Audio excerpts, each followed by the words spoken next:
Good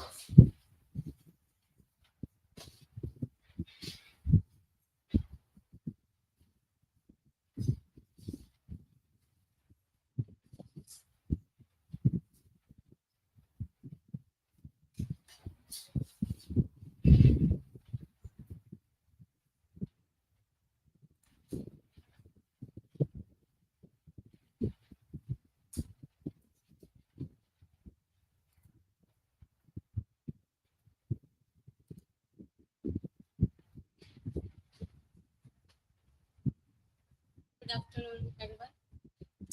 Today, my presentation topic for specific area is dreams, desires, and disappearances, unveiling the unconscious in Sputnik sweetheart, which is also a primary text in my research. First, let us have a brief intro about Murakami. Who is Murakami? So, according to Guardian, it is stated that he is currently world's most popular cult novelist. And why he is so popular? Because his reception in youth is very huge and popular.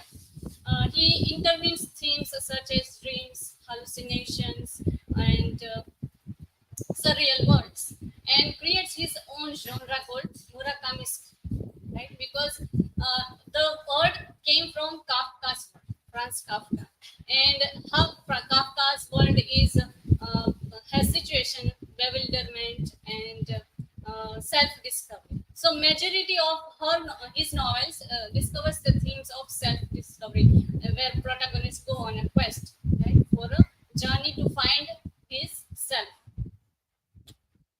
Today I'm going to talk about this particular novel. So let me tell you brief what comes and what are the characters. Three major characters. Right? K, Sumire, who is best friend of K, and Miyu, right? A woman, older woman who is Korean. Now, the major character here is Sumire. Sumire was very small when she lost her mother, around 3-year-old, right? And she does not have that much good relationship with her father. And how this childhood affects her adult self is how textual narration is going on currently in the novel. What kind of technique or psychoanalytic theory I try to imply in here is human psyche by Freud, as yesterday discussed, ego and superego. Now, Murakami has used instruments such as dream, hallucinations, and wish fulfillment. Although Freud hasn't talked about much in hallucination, his major area of research was dreams, right? But there is also incorporation of hallucination, and Freud believed that interpretation of dream is royal road to knowledge of unconscious, right? And he also gave us concept of wish fulfillment, such as an unconscious wish which cannot be completed during our conscious self. Those kind of wishes gets fulfilled during dream, or a character or a person visualizes. So dream is something when you are asleep and you see visuals, while hallucination is you are quietly awake, and when you are awake you see these visuals. Now I will come down to the character, that what is the significance of Sumire's dream. Now Sumire is having this recurring dream time and again, right? That she is climbing an endless spiral staircase, right? And at the end of a staircase, her mother is waiting for her, right? She calls out for Sumire, and as soon as Sumire reaches out for her mother is pulled into a hole, a dark hole, and vanishes. So that's how her dream ends, right? Now, what significance does this dream have? As I told you earlier, that she lost her mother when she was only 3 years old. So she has a very vague memory, and her relationship with her father is distant. In the story, she is living alone, not with her father. One time, there is an initial stage of novel. She asks her father that how was my mother, and his father replies that she was good at remembering things and had good handwriting, which is a very odd way to put someone who is your wife, right? To describe someone. Now, Sumire had only one memory of her mother, which is family photo, right? Now, what happens that in dream, her mother's face is different. In family photo,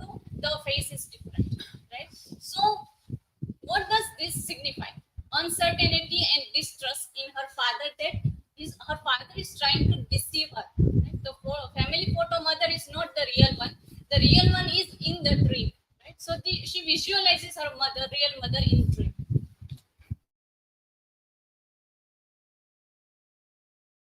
She has a hallucination. One time when she was staying at Switzerland, right? At that time she met a man who was Latin in his 50s, and his name was Ferdinando. Couple of time in cafe, probably one or two time, and they have short interaction. Although Ferdinando's intention very friendly, he greeted friendly manner, and he did not hinted any kind of sexual desire toward Miu. It was Miu who sniffed that this person has a sexual desire toward me, and it created a sense of fear in her. And from that day onward, she started to avoid Ferdinando and avoided meeting him as well. Now, one day, what happens that at the evening she visits amusement park. Now, that amusement park was very visible from her apartment's window, and every day she thought that one day I will visit this amusement park. And ultimately, one day she visits as well. Now, what happens that it is closing time and evening, and apparently the operator was also drunk. So, as soon as the gondola reaches the zenith, right, it stops midway, and she calls out for help, but no one. We don't know where the operator vanished, right? And she is trapped there overnight. Now she is in a fearful state. She don't know what to do. She had a bag with her, and in that bag she had some essential things, and along with that she had binocular as well. And whenever she was standing on the window, she always thought that whenever I will take a ride in that gondola, I will see my apartment from gondola, that how it looks. So she pulls out her binoculars and tries to see in her apartment. And what she witnessed was horrible to her. Why? Because she saw a naked man and herself, another Miu, who was having a sexual encounter with Ferdinand. The person was Ferdinand. Now, the binocular here is instrument, right? Probably a pair. Now, when she was, for a timing, she felt asleep. Right? There are two types of, in medical terms, there are two types of hallucination. One when you are waking up from the sleep, and when you are trying to sleep. So with the jolt, she wakes up and she pulls out binocular, and this is the scene in front of him. So this kind of hallucination is known as hypnopompic hallucination, where you visualize things after waking up from your sleep. Right? Now, I'll try to give a psychological interpretation here that both Miu and Sumire's dream, they reflect the unconscious fear and desire. There can be two arguments here. One is fear-based, right? Miu's fear of Ferdinand. In initial stage, she is telling through dialogues that he was, right, I found a sexual hint from him. So probably her fear is, right, Ferdinando polluting her physically. It's reflected in that. One can be desire based. As I told you that the unconscious thing, they don't appear as a clear, right? Somehow it is repressed, and one way or another it will reveal to yourself. So one can be an interpretation, because how can I say, what is the proof that you are saying that this is desire based? Because the character is saying that she is fearful. But there is certain dialogue that says that handsome, I met a handsome man. She found him attractive. So deep down, she had this sense of attraction. So that can be another argument that Miu may have felt unconscious sexual desire. It was not Ferdinand. It was in fact Miu who felt that, right? And showing herself comfortable. She was in apartment. She saw that Miu was very comfortable while having that encounter, right? So this can be two arguments here. Now, another is a psychological interpretation of dream, where Miu and Sumire starts working at some point, and they visit Greek island, right, very secluded island, and all of a sudden Sumire disappears. Now, Miu informs Kale that how Sumire disappeared. So he visits island, and at that island he finds a floppy disk in Sumire's luggage. In that disk, there are two documents. Now, these documents are proof for us to do psychoanalysis of the novel, right? One had information about Muir's dream that she had hallucination encounter, and one document had detail about the dream Sumire was having about her mother. So somehow all this vanishing thing happened on an island. So one interpretation can be said that a Greek island here is working as an instrument to go in parallel universe. Now, Murakami uses magic realism. So for normal reader, it is like blurring the line between what is real and surreal. But when you put down it in a psychological manner, you will find that this Greek island is actually the unconscious where the wish fulfillment is being completed. Right? A bridge between conscious and unconscious. How novel ends. So at the end, somehow Sumire comes back to real world. We don't know how. We know through a phone call. She is making a phone call through telephone booth. Now I find a very interesting crossover here. The same thing happening in another novel of Murakami, Norwegian Wood. In that also, protagonist is making a phone call from phone booth. Right. So whoever is there in the phone booth, they are saying that they are still present in the current world, but the haze of unconscious still lurking. How? Because when the person on the other side of the phone call asks them that where are you, they don't know the location. So the lurks, the unconscious haze is still lurking in phone booth. So these are the some of the instruments such as dreams, binocular, and Greek island. They are bridging the argument when we present to talk about psychoanalytic interpretation of this particular text. Here are the sources which I have used for my presentation. And if you have any question, you can ask me.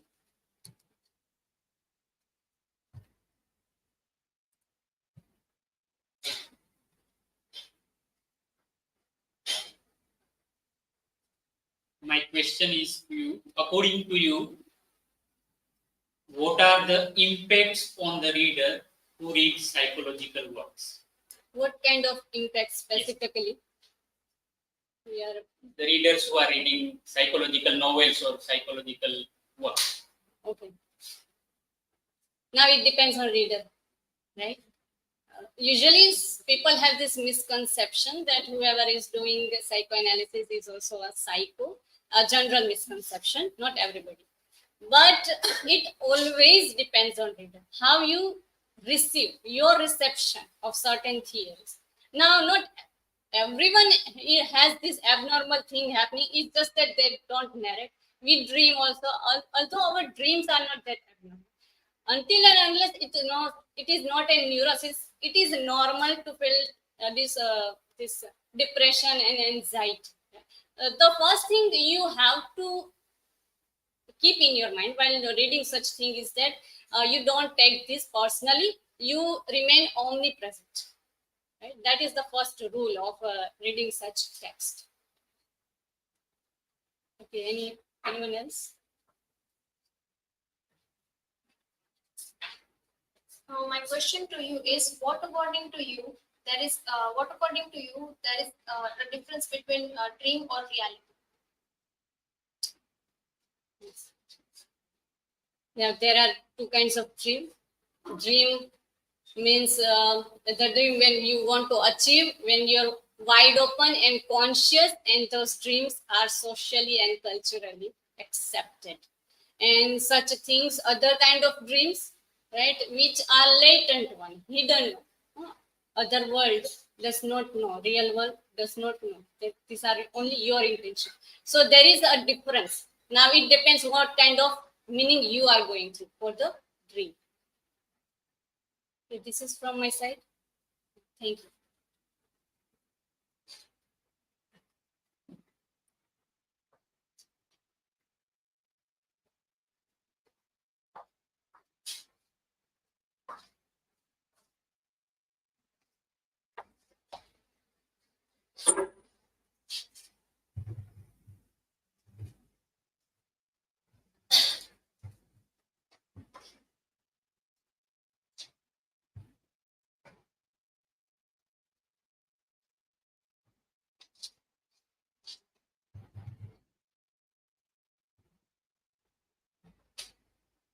Okay. Good afternoon to everyone. My topic for today's presentation, which is on the specific area of research, I have selected the novel, The Oryx and Crake, and within which I am going to do a utopian study, that navigating utopian vision of biotechnological future through the lenses of Oryx and Crake. Now, here we have found the new word, that is utopia. So normally Margaret Atwood would like to refer her work as utopia rather than dystopia or utopia. What she wanted to say here is that we can't create a completely utopian world, or we can't create completely dystopian world. Within a world, we find utopian as well as dystopian visions. So what are the questions which I am going to address during this presentation would be that should we take this bleak vision, or should we take this dystopian vision which is imagined in the novel as a questioning to ethics of biotechnology? Then second question would be, does this novel recreate the consequences of unregulated experiment which are happening in the field of biotechnology? How this novel try to set an alarming warning against the future possibility or the future consequences that we might experience in the world of biotechnology. Then how the writer is becoming a truth teller, right? So we can say or we can see this topic with reference to how the writer is imagining the scientific truth within the scientific fiction. Then on what grounds novel is working as a moral instrument for socio-political commentary. And last would be, at what extent designing organism or genetically modified animals, whatever we are creating through biotechnology, are justifiable, or will that interfere the natural processes of evolution or not? Okay, so normally within the novel, which is the Oryx and Crake, we find 4 dystopian places which can be termed as corporatopia, within which we found the excessive control of certain mega corporation on the world of biotechnology and on the world of biotechnological advancement. Then privatopia, within which we are founding the government control by certain companies to exploit the future possibilities of biotechnology. Then ecotopia, within which we are witnessing that how she is representing the environmental degradation and environmental abuse which are happening through biotechnology. And last one is gynotopia, within which we will see that how the patriarchal world is still dominating in the field of biotechnology, through which we try to sideline or marginalize the reproduction capabilities of the women. Okay, so utopia, this particular word is a blend of the word utopia and dystopia, and there are certain words or terms which we can use to define that term, that is critical utopia, within which we are found certain dystopian vision, and critical dystopia, within which we are also envisioning the certain utopian visions. Now, utopia is entirely perfect world, while dystopia is an entirely hopeless world. But within utopia, we will find a combination of both utopia and dystopia, and each contains a latent version of the other. So within the world of utopia, we will find overlapping of the utopian and dystopian vision. Or if we put this term into the words of Margaret Atwood, then within each utopia, there is a hidden dystopia, and within each dystopia, there is a concealed utopia. Okay, so now we will going to see how utopian visions are emerging within the novel of Oryx and Crake. So first thing which would come up here is that that she is representing the genetically modified animals, which are like piguns are there, then raccoons are there, then another is volvox. So volvox are the combination of wolf and dogs. Now raccoons are the combinations of raccoons and skunks. And with reference to that, we can also see how the commercialization of animals is happening to to make them as a pet animal. Then piguns. Piguns is a combination of pig plus human. So in this particular novel, they are working on the pigun project, and that pigun project is particularly about how we can use piguns to create the human organs which can be transplanted into human beings. So this again raised the question of ethical dilemma that should we use animals for the benefits of human or not. Okay, then corporate control and societal divide. So within the novel, we will also see that as we have seen during the time of IT, we have seen the digital divide, right? So in the similar manner, here we are witnessing the biotechnological divide, that the world who are controlling biotechnology is on the one side, and on the other side there is a normal people. So we found there are two areas like corporate compound, which is largely dominated by the mega corporations related to this biotechnological experiments like Organic, that is one organization. Then Healthwiser is there. Then Rejuvenescence is there. Then Corps. Right. So these are some of the organizations which are doing the studies or experiment within the genetic engineering, and they are creating a different genetically modified animals, organisms, crops, and they are using it for their own purposes to fulfill their own needs. And they do have all the access of advanced technology, while on the other side we are seeing plebeians, right? So they are the area which is dominated by normal people. So rest of the society are living there, and they are suffering from the pollution, marginalization, and they are also suffering from different crimes. So when we see there is one event of a pandemic during which this plebeian is going to get clearer earlier than corporate compound. So if we put in the words of Margaret Atwood, that in the plebeians things went on much as usual. The people there had already been declared dead, right? Still there are certain peoples who are trying to sustain their position in the world. In spite of pandemic, we have found certain people in corporate compound, but within plebeians we are not getting a single person who is going to sustain. And at the end we have only one human being which is alive, and that is also from this corporate compound. That is Snowman, or formerly he is known as Jimmy.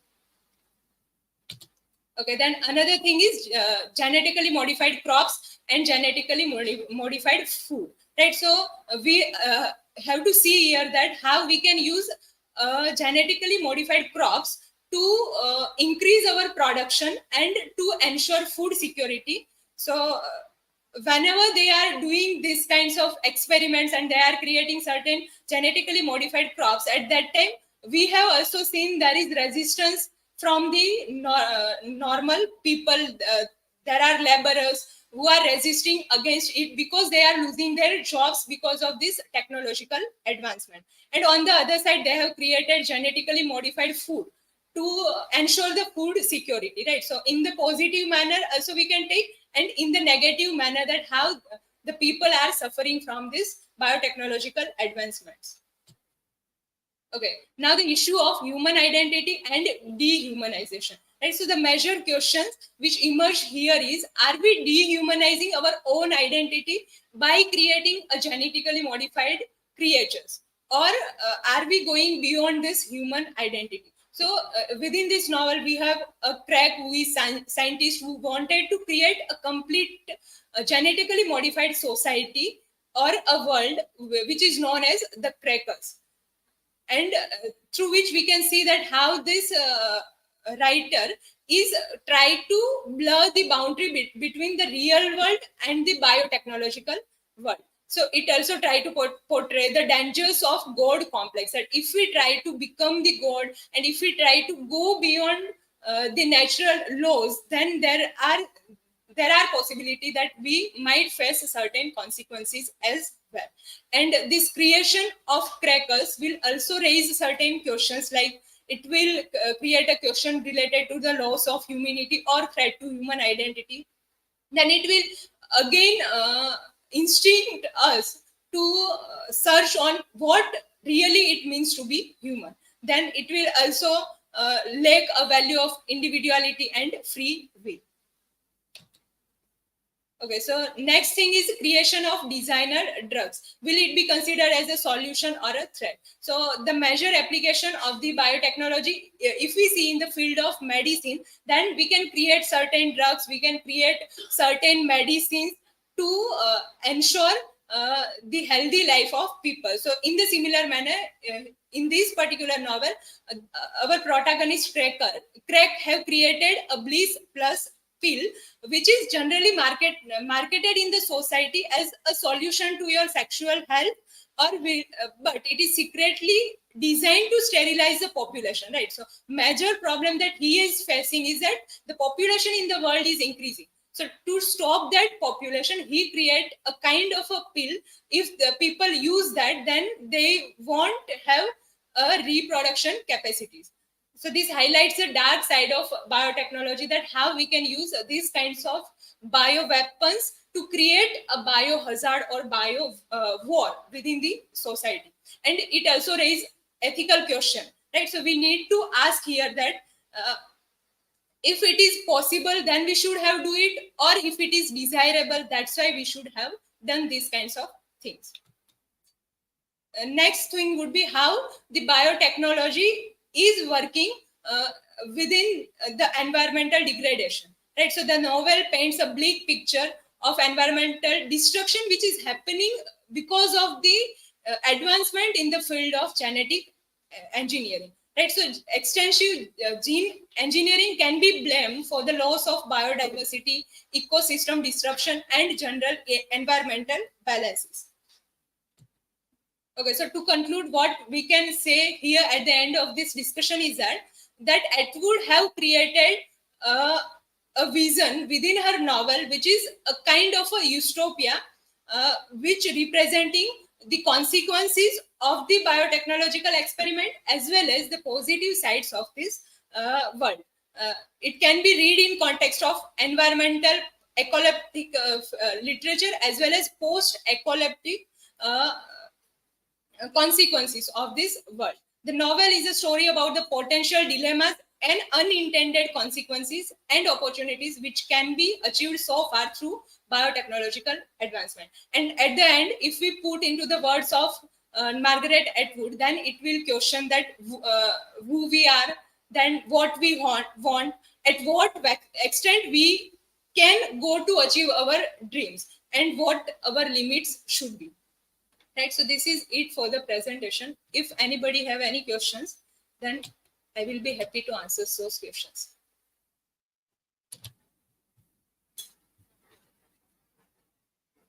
My question to you is that what are your thoughts on public perception of movies like Godzilla and Alien Covenant, where scientists first they produce monsters, and then ultimately that monster killed human being. Human also have the same intention that kill that monster. First they create, and then also they try to destroy. So your thoughts?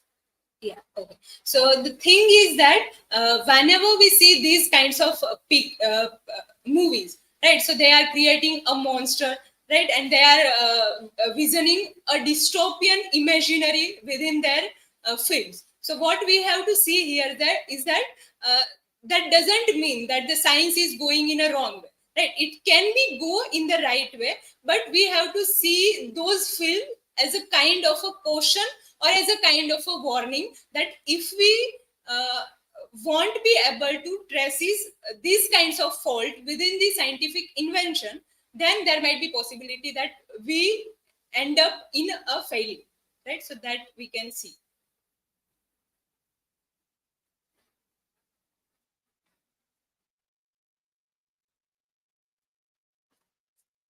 My question is, according to you, at what extent should we use biotechnology to save Earth? Oh, that is interesting question, right? So we can use the biotechnology to save the environment of our Earth, right? To cope up with the climate changes which are happening in this world, right? We can also use biotechnology to remove certain diseases, right? We are working on that as well. Cell therapy is there, gene therapy is there, through which we can remove our genetic diseases which are right now incurable, right? So at that extent we can use biotechnology. But whenever we are doing a kind of a threat to our nature, whenever we are doing a kind of a threat to animals, right? Whenever we are try to modify animals or crops from their natural beings, at that time we have to stop. Okay, so this is it from my side. Thank you.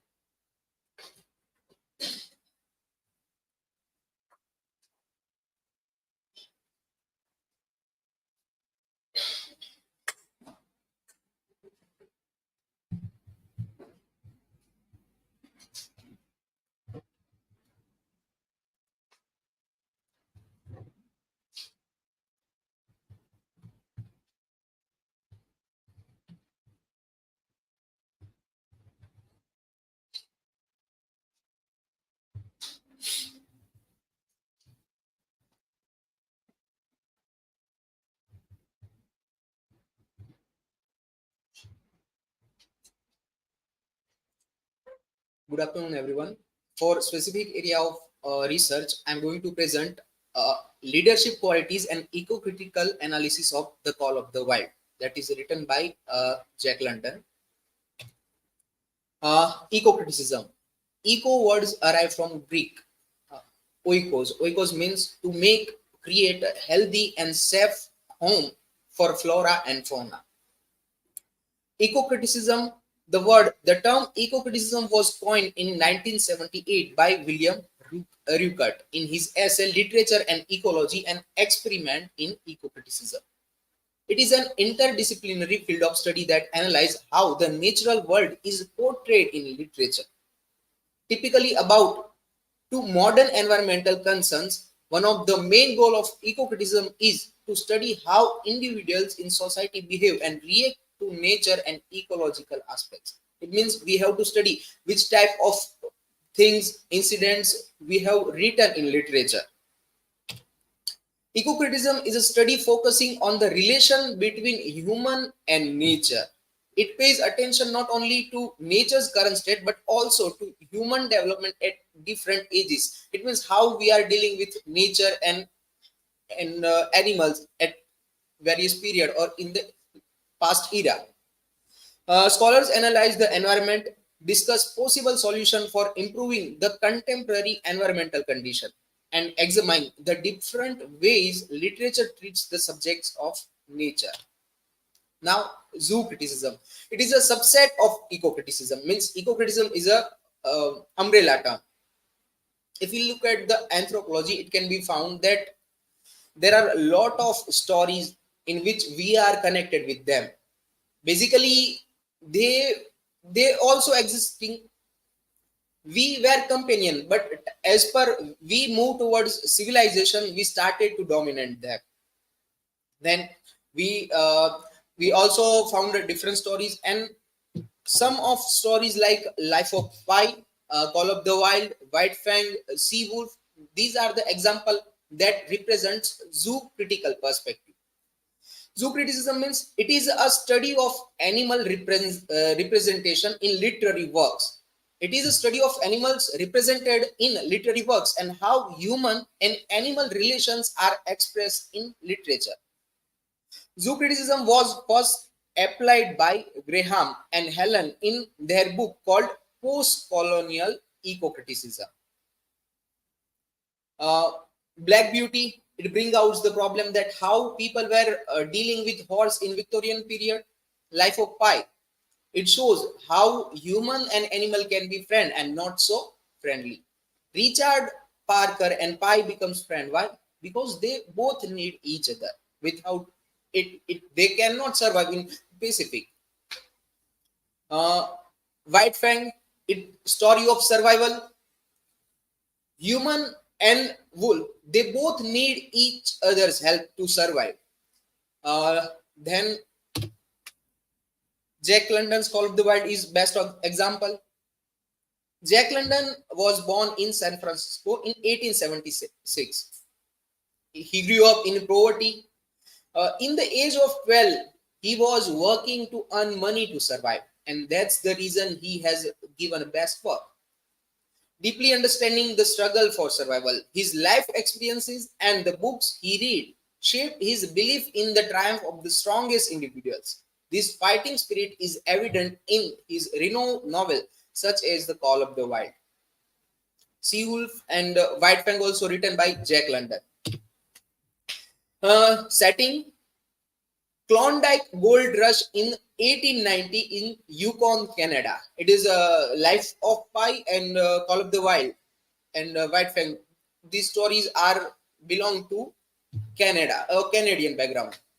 Main character Buck, an anthropomorphic dog.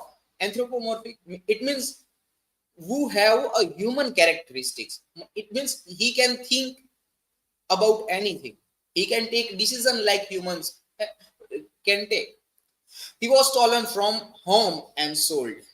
Theme: survival in harsh environment, exploration of courage, strength, and identity. Influence of heredity and environment on character development. Author's experience: London lived in Yukon for a year, gathering material for the book. He went Yukon to earn money, and then after a year he came back California with a lot of material for story writing. This is the map. Here, this was the first home of Santa Clara of Buck. Then he moved from here to the Dawson City and this Alaska, in this area. Buck intelligence and strength are product of his extraordinary lineage. He is a large study dog. Why? Because mixed breed. His father was a large Saint Bernard, known as a rescue dog from the Swiss Alps, and mother, she was a Scotch Shepherd breed for fighting wolves. Buck is a tall, sturdy, muscular, showcasing and the best of the breed. ઘણીવાર એવું કહેવાય છે કે તમારી સુંદરતા હોય એ પણ તમારી માટે પેઇનફુલ બનતી હોય છે. અહીંયા એની જે શક્તિ છે અથવા એની જે સ્ટ્રેન્થ છે એ એના માટે સફરિંગ બને છે. His robust build contributes to his survival and leadership capabilities. હજે આગળ વાત કરી ને કે સુંદરતા તમારા માટે પેઇનફુલ બને છે, એના માટેની સ્ટોરી ઘણી લિટરેચરમાં મળી રહે છે. This was the first team of Buck. Here is Spitz, Curly, Billy, Pike, Dev, Solex, Joe, and Dub. These all are from different breeds and different geographical areas. Buck, Spitz, he was the first leading dog, original lead dog of Buck's team. Engaging a power struggle with Buck, ultimately defeated. He has always issue with Buck. Curly, friendly Newfoundland dog on Buck's team. She was killed by a group of husky, and that was lesson of White Desert. Billy, a good-natured and submissive dog. Pike, clever but lazy dog who prefers to stealing food.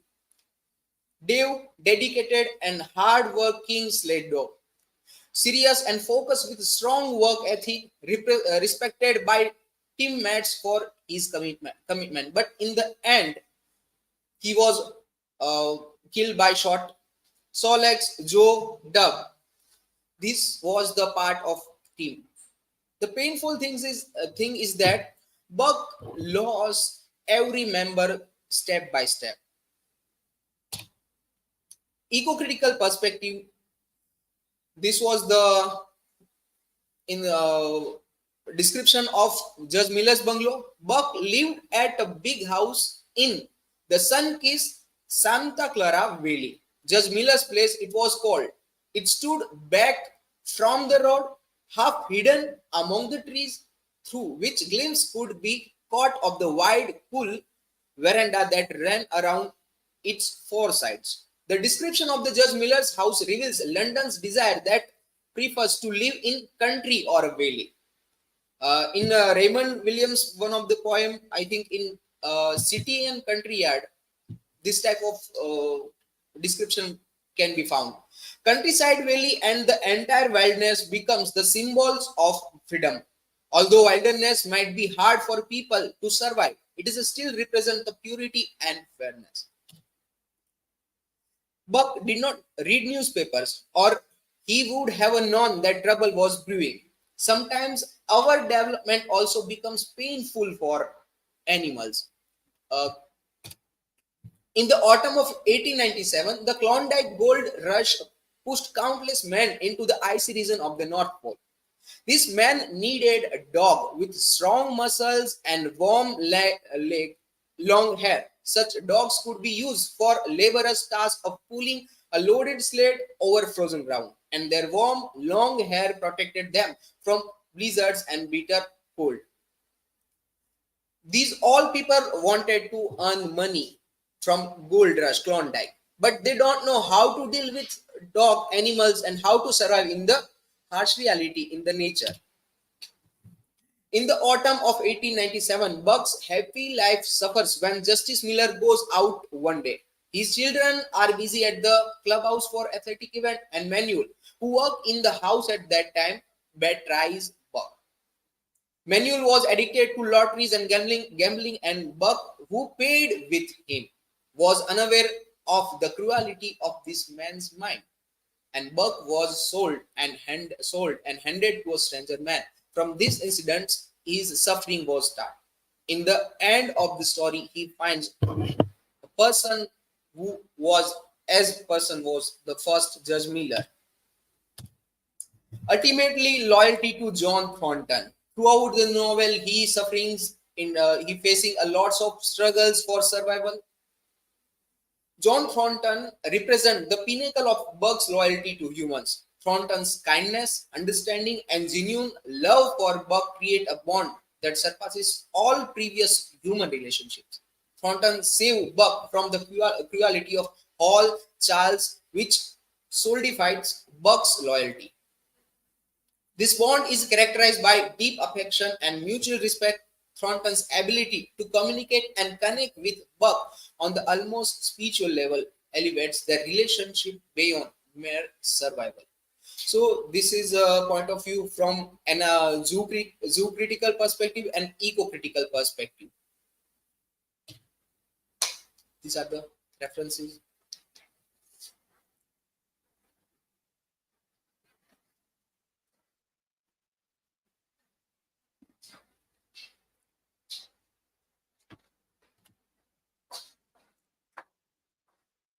So my question to you is that how these eco-critical and zoo-critical studies will help to spread the awareness about environmental crises and save animals in society.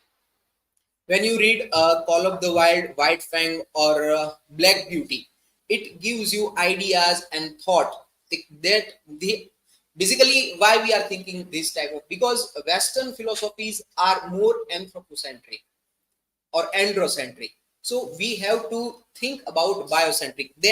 We have to understand that they are also part of society. Otherwise, nature as a no spectator, it will react some days. So this will help.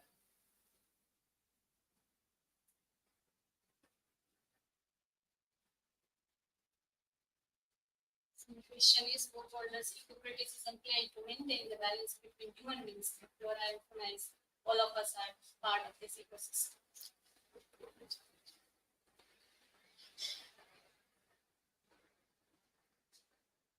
Eco-criticism or eco-critics give you hint that they are part of our life.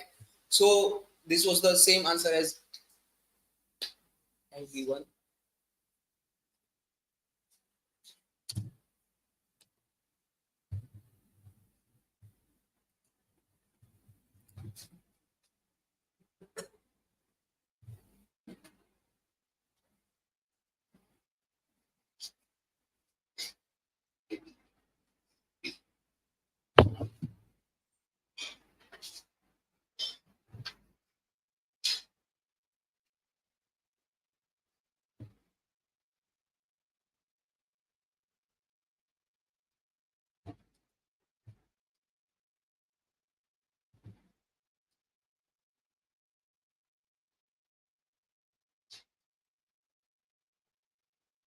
Good afternoon, everyone. Today I am going to present on the topic the Hunger Games narrative techniques and adaptation analysis. These are the contents we will discussing during the presentation. First, we will discuss the Hunger Games. The Hunger Games is a novel written by Susan Collins. This novel is a dystopian young adult novel, and just because of the cultural popularity of this novel, it is adapted in a film in 2012. The film director is Gary Ross, and the Hunger Games series is made up of three main novels of the trilogy plus a prequel. These are the three parts. The first part is The Hunger Games, written in 2008, then The Catching Fire, then The Mockingjay, written in 2010. Then another is the prequel, The Ballad of Songbirds and Snakes, which is written in 2020. Three books in the Hunger Games trilogy have won at least 77 awards. Then Hunger Games has won 54 awards. The single novel won 54 awards because of its popularity. Then our main focus is how novels are converting in films. There are so many importance of adaptation. The first is cultural relevance. Adaptation enables stories to be reinterpreted in ways that make them relevant to contemporary audience. So the normal people can watch the movie and relate with themselves, so they can inspire from the text as well. Who are non-readers, they can get the ideas, and they can also familiar with the novels through the adaptation. Then preservation and continuity. Adaptation help preserve stories and ensure their continuity. So many novels, if we take the example of Frankenstein, which is written by Mary Shelley, the story of Frankenstein, nowadays the character of Frankenstein is used in many cartoons, and we can see the preservation of that particular character in many stories. Then cross-media expansion. Adaptation allows stories to transcend their original medium, reaching broader audiences. For example, TV series, we can see so many series are based on novels. For example, You and Circles. There are so many examples, and generally people are like to watch movies and television series and serials. Then educational and pedagogical value. Adaptation can serve as educational tools, providing different perspective on the same stories. Through in the educational value, we can spread the social awareness through these adaptations and providing it as a film. And we can also teach. We can also take it as in teaching. Then globalization of narrative. Adaptations can introduce local or culturally specific stories to our global audiences. Particularly, novels are adapted for the films, and so many films are converted. Like one Spanish movie is converted in English Hollywood movies. So these are how the spreading of in a global way. Then the introduction to the Hunger Games, the brief introduction. The Hunger Games is a dystopian novel which is written by American writer Susan Collins, adapted into a successful film series in 2012. The Hunger Games depicts a dystopian future in the nation of Panem, where an authoritarian capital controls 12 districts. We will see in this novel the suppression by the authorities who are in power. They suppressed the people who are not standing by them side. These are the plot. The story unfolds in the future society that annually hosts the Hunger Games, a brutal event where children known as tribute are forced to fight to the death, a televised spectacle designed to both entertainment capital citizens and suppress rebellion among the districts. There are two types of, they are classified in this novel that capital are different people and the rebellions are different. The novel's protagonist, Katniss Everdeen, is the main character of this novel. Volunteers to take her younger sister Prime's place as a tribute from District 12, alongside Peeta Mellar. Her fellow district tribute Katniss must navigate the deadly arena where survival requires not only physical strength but also strategic alliance, public appeal, and psychological reliance. Capitals, in a year they are conducting the game, the Hunger Game. They are selected few children for the part. They took the participation in the Hunger Game, and they are just watching on the film for their own entertainment.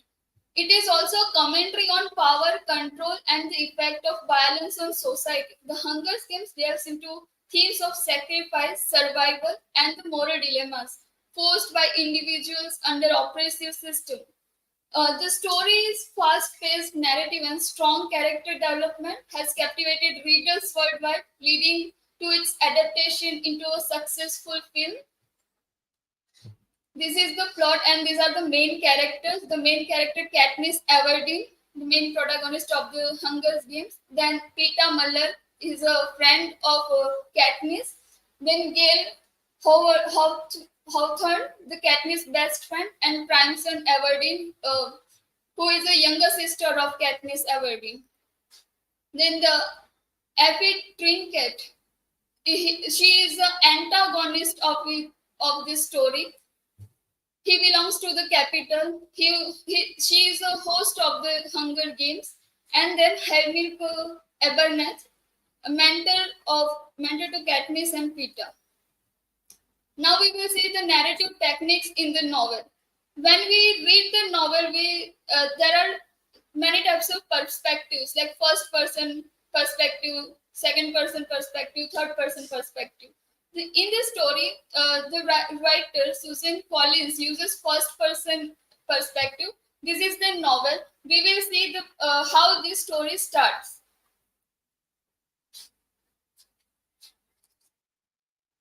The story begins with, when I wake up, the other side of the bed is cold. My fingers stretch out, seeking Prime's warmth, but finding only the rough canvas cover of the mattresses. So this is how the story begins, like experiencing as a main character.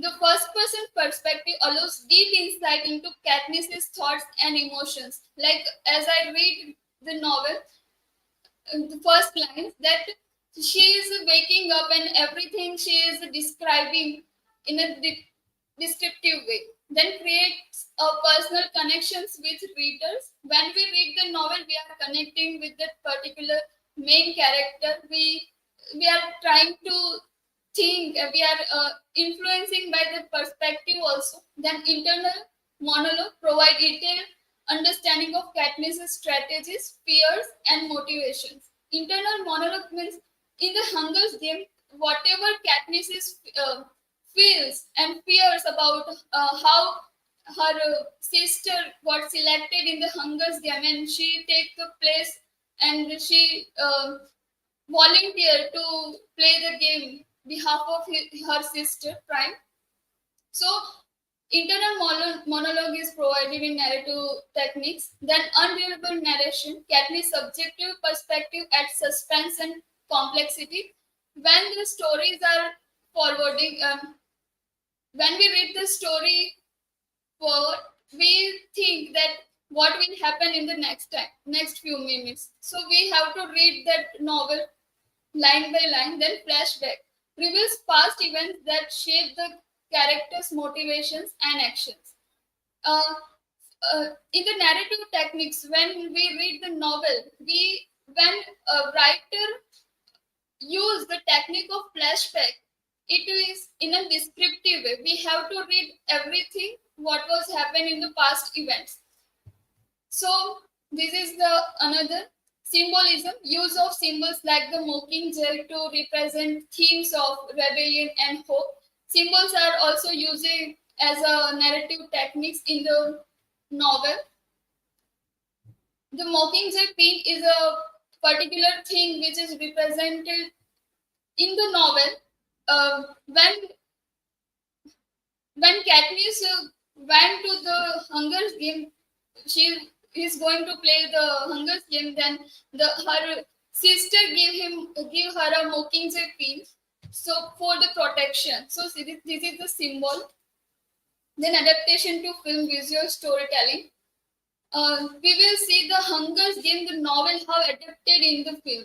The first is cinematography, visual depiction of Panem and the contrasting environment of the capital and district. When we read the novel, we can't imagine that particular scene, but when we see the film, we can easily watching the images they are presented in the film. Like we will see if we watch the movie, that there is a one host who are wearing a colorful dress, but others are wearing only white clothes. So in the film, they are provided visual depiction and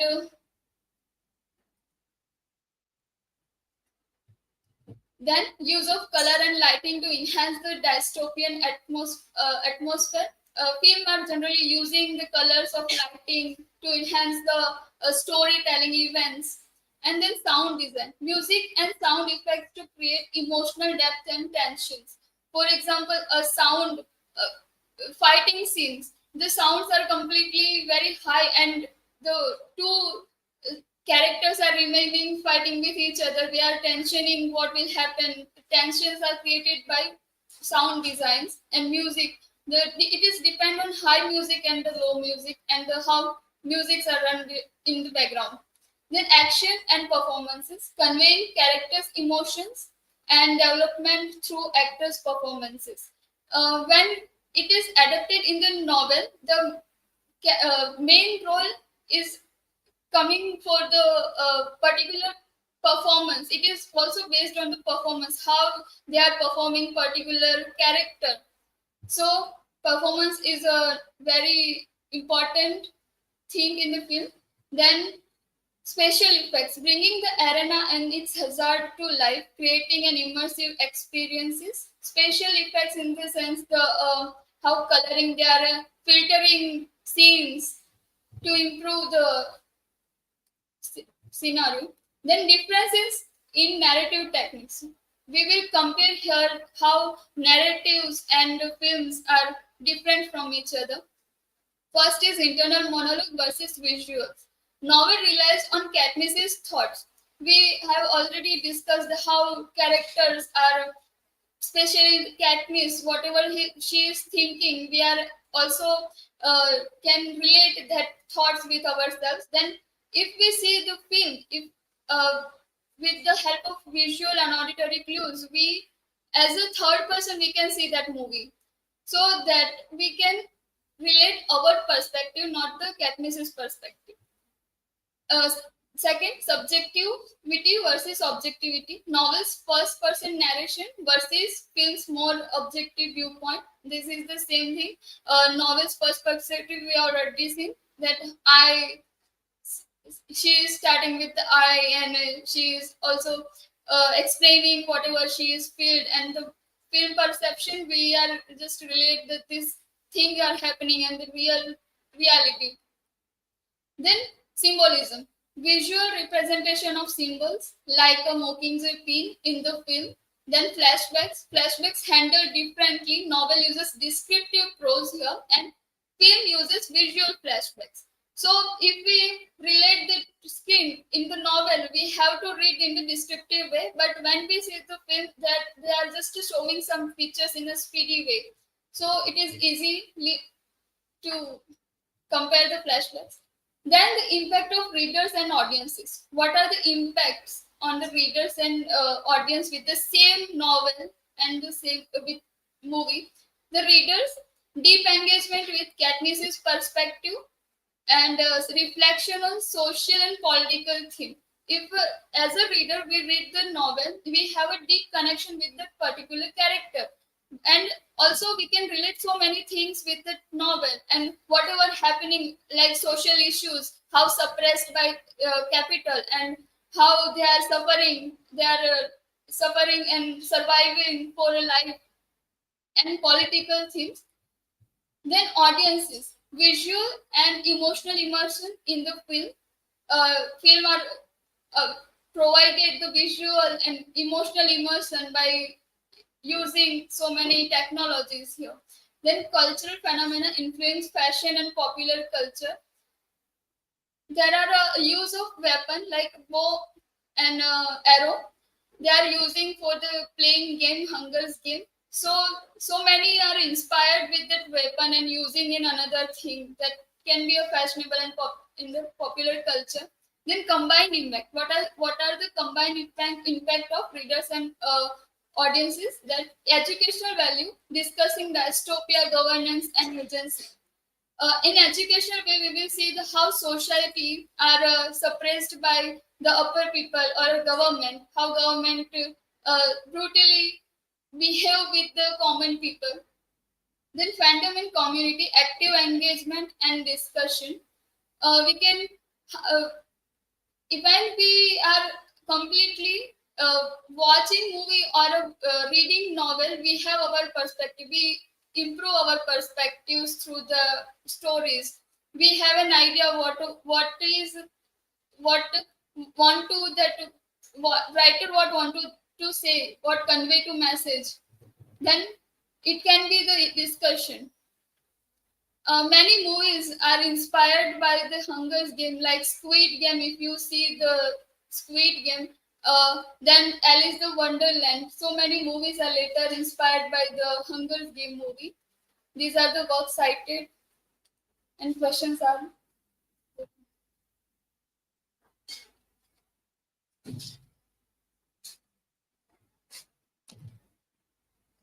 So, while watching a movie or reading a book, what kind of psychological impact that you have witnessed through while reading this book? Okay. When we read the novel, we are completely connected with that story. We are related. We are trying to relate with that thing, with that story. But when we watch movies, we are just taking it as an entertainment. So these are the both differences.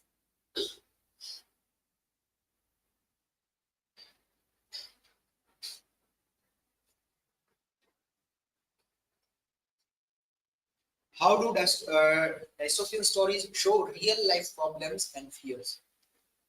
How they are writing novels and also making films on for social awareness, or they are particularly making themes on current issues. There are so many examples. Are there?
Good afternoon, everyone. Today I am going to talk about feminist reading of Cry the Peacock.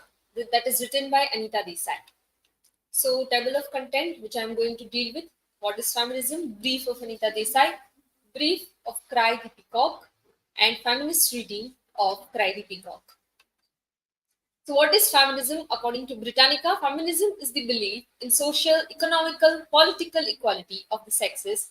Although largely originating in the West, feminism is also manifested worldwide, and it is represented by various institutions committed to activity on behalf of women's rights and interest. Anita Desai, brief of Anita Desai. She is a novelist, short story writer, and children's author. She was born in 1937 in Mussoorie, India. She is educated from Delhi University. She has given many prominent works like Fire on the Mountain, 1977, which won Winfred Holtiby Memorial Prize, The Clear Light of Day, which is published in 1980, In Custody, 1984, and Fasting Fisting, 1999. And that also, each of them are shortlisted for the Booker Prize. In Custody was made into the film by Merchant Ivory Production and children's book. She has also written many children's books, and one of them is The Village by Sea, that is published in 1980 or 82, won Guardian Children's Fiction Award. R.K. Srivastav, the critic, has observed that being a sensitive woman novelist and gifted with good observation, sensitiveness, and a penetrating analyzing and a skill to point with words, Anita Desai creates a rich gallery of characters, both male and female, though dominated by the latter. So now the summary of Cry the Peacock. So Cry the Peacock is the novel that revolves around the fictional character Maya. She is the only child. Her mother has died and her father has over-pampered her, sheltered her. Then she is married to Gautam. He is a lawyer, a person who is so rational, logical, and he and Maya has both different kind of perspective towards life. Gautam is more aged in age in comparison to her, and they have the psychological problem in between the marriage. Then the incident comes in that the prophecy when she was a child, and that time she met astrologer, and astrologer told that one of either she or her husband will die. So she has constant fear now after marrying to Gautam that what if she will die. And that Maya's inner turmoil, the another point in which the thing happened, that Maya is living in a fantasy as she is far away from reality, and that lead to the frustration, the stress. Gautam do not able to understand Maya, and that's lead to the depression in Maya, the delusion and schizophrenia even. And then happened the climatic tragedy. She is constantly having the thought in mind that what if she will die, she want to live. And so that the tragedy happened in the end. She kills her husband. She throws him from the terrace. She throws Gautam. And then aftermath, even she is having a lot of guilt after that. And then it concludes that she also commits suicide. So how it is a novel that revolves around Maya, a person who is a feminist. First, she is a highly emotional woman. The points that connect all the things that can lead to the feminist reading of the novel, that Maya is a highly emotional woman, according to where critic writes that Maya, the own name is related to the illusion of having the Maya. She is highly sensitive and cultured woman. Maya has gone deep into the feminine psyche from childhood through youth to death. She wants to enjoy each and every moment, every aspect of the life. In order to understand Maya's psyche, first let's begin with how her childhood was. She was living a fairy tale world, and she did not accept the reality aspect of the life. And that's why Meena Belippa considered the novel the remarkable attempt to fuse fantasy with perceptual experience. Then the beginning of inner conflict and stress. In the beginning of the poem, the novel, it starts with the death of Toto, the Maya's pet dog. She is having a lot of imbalance after the death of his dog. On other hand, Gotham, he is really calm and remains unaffected and cool. The reason behind having lot of mental imbalance or sadness, or why being Maya is being upset, is that she is a childless woman, and how the women, the society has ruled that how the women should have the child, or other she is having the time passes and then she has having the depression and the sadness. So the mothering, that she keeps showering that motherness on the dog, and then the dog dies. Then marital problems and anxiety. Maya and Gotham both are different. Their union is like to ruin each other's life and happiness. And now she's almost convinced in the end that let her husband die. There is a remark by Avasti Som Sharma and Kamal Avasti that Maya is seething in eros, manifested in multi-dimensional projection of companionship, motherhood, and Cartesian sensuousness of her identification with petunias. Petunias is the American flower that is having lot of ornamental things in that flower. So Maya is just like that. She is having lot of ornamental things in her life. She want to have many dreams. She want to enjoy life. But the communication gap between Maya and Gotham begins to wider, and neither of the two are able to bridge. The reality and the fairy tale, the gap between them led Maya to have a lot of stress, anxiety. The theme of the marital discord is one of the problems that Anita Desai shows that in the life of Indian women, there are having lot of marital problems. And Maya is the woman who longs for the pleasures of life. She is a woman who was full of life, wanted to enjoy life to the utmost. Sexual satisfaction was the must, and the total denial. She was denied from it, and that has made her patient of schizophrenia, and she loses herself in the enjoyment of beautiful things. The prophecy by astrologer who told that the prediction of death, and now the thing happened that she has seen the behavior of husband, and now she is sure that she will be the only one who will die, both of them, and that has lead her to emergence of a lot of fear, because she want to live life, she want to have her own life, her own place, but the fear of death has led to the murder of his husband. The symbol of peacock, why the novel is given the name Cry the Peacock, because there is the reason behind it. The peacock, when there is a time of rain, the peacock is dancing of joy. The peacock asks her companion, ask the other peacock for love. He asks for mating, and then the thing happened when the lover don't come, and then peacock dance in joy, but still he is having the cryness inside it, and then peacock dies at the end. So same thing happened with Maya. So Maya herself know that she is having lot of depression.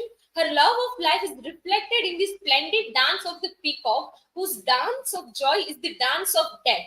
She identifies her thirst for love with their passion as they hunted for their mating in friend-sized state of mind. She has many horrible dreams which reveal that her tender feminine sensibility has suffered a Victorian due to the stress of marriage.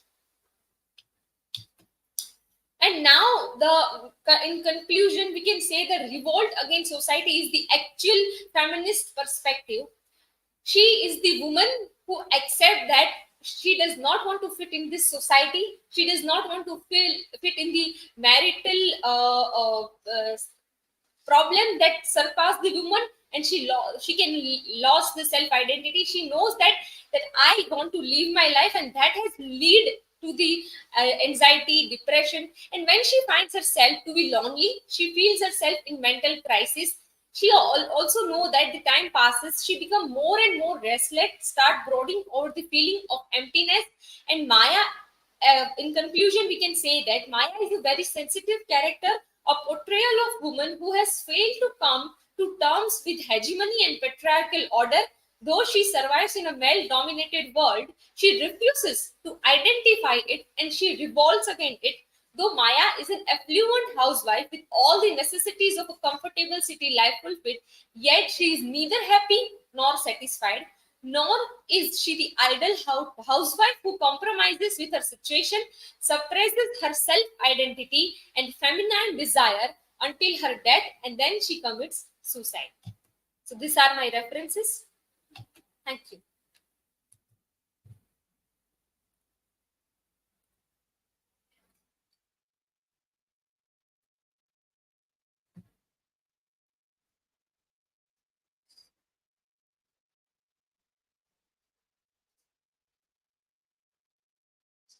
What themes of isolation and mental health are explored in the novel?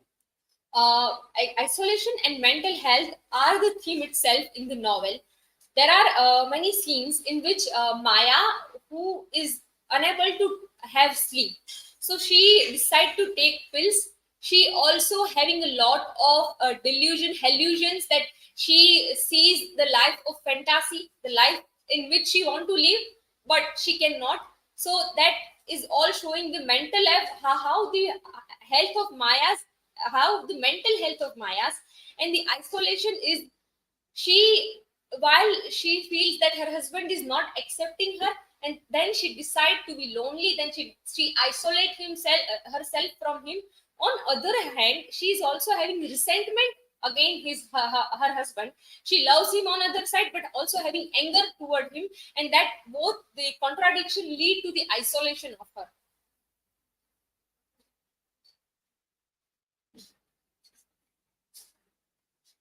Can you please justify the title? How, according, what are your perspectives that the writer is fulfilled to the clarification of the title? Yeah. So, Crime, the Peacock, as I told, that there is a reason, the history behind how Peacock asked for the love from another peacock, and then in the rain time, the peacock shouts. She literally cries to ask for the love from his female peacock or male peacock. But at the end, what happens that when she does not get the love or the expectation of her, and then the peacock dies. The death of dance, that means peacock dances at the end, it shouts, it cries, and then peacock dies. Now the same happens with Maya. Anita Desai had put peacock, the symbol that represents state of Maya. Maya is feeling the same situation. She asked the love, the shelter from her husband Gautam. He doesn't understand her, and then the thing happened. She even tried. She even explained what is she happening. She tried to rebel. She tried to explain the things, but at the ultimately she is having she fails in explaining, and then she is having so much stress, the cry inside heart, and then after killing her husband, she even regrets and then decide to kill herself. So the dance of joy to the dance of herself to kill herself, the thing that attach with each other, that how peacock is suffering and how Maya is suffering. So this is it. Am I? Yeah.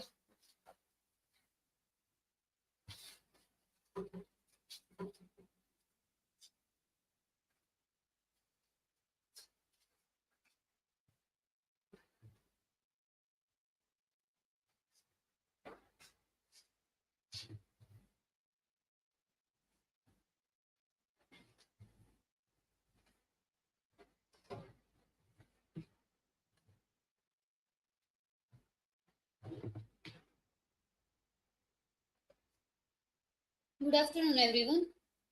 In specific area, today's my topic is the simulacrum in Inception.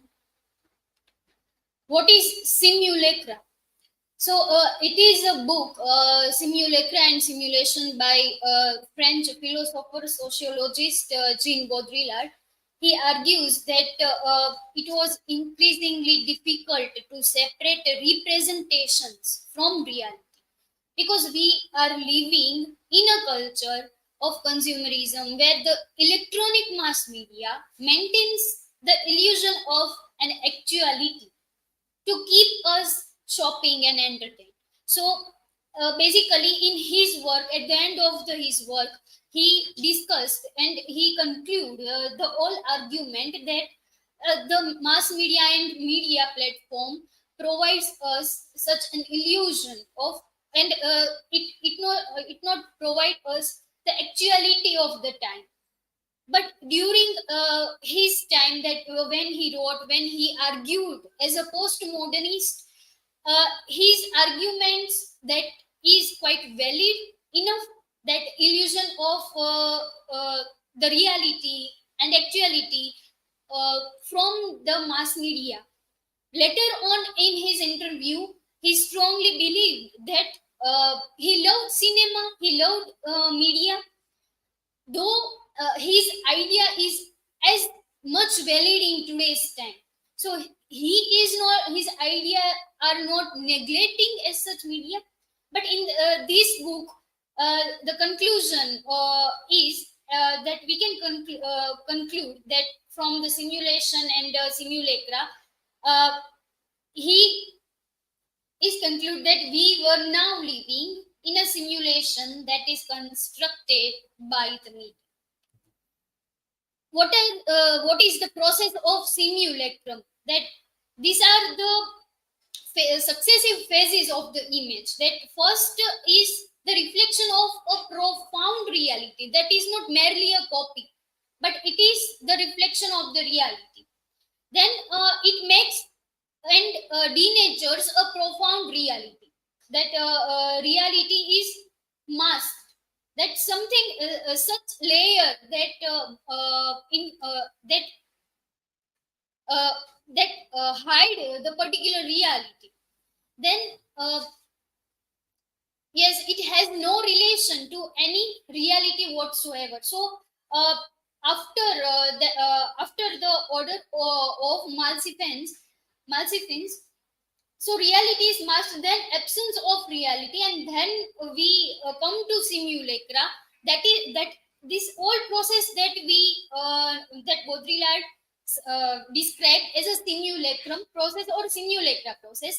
And after the final stage is hyperreality, that we couldn't find the real or a real aspect or reality as such. But within this process, that no relation to reality, but there is something that we can connect with reality, that is simulacrum. So yes, in an Inception movie by Christopher Nolan,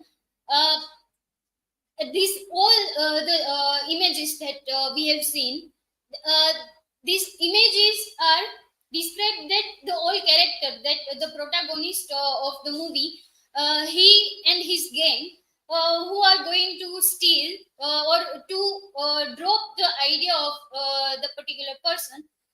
So these all are illusion that their dream shows to them.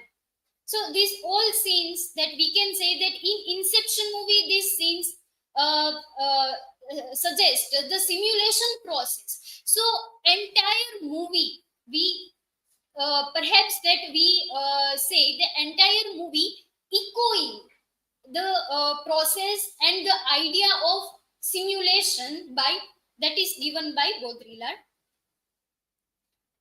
Now, what Ratliff suggests that the planting of an idea deep within a character's subconscious can be interpreted as a metaphor for the way media implants ideology and perception within the collective consciousness, and further they blurring the line between the real and simulated things. So as Dom brainwashing the character, that is Fisher, that we need to go deeper. So to check the reality, to check that there is something, certain things that we need to focus on, we actually need to go deeper, that we should not rely on this whatever media present to us. So the entire movie is ultimate echoing the prime concern that is given by Baudrillard, that is simulacrum. So this is my word citation. Thank you.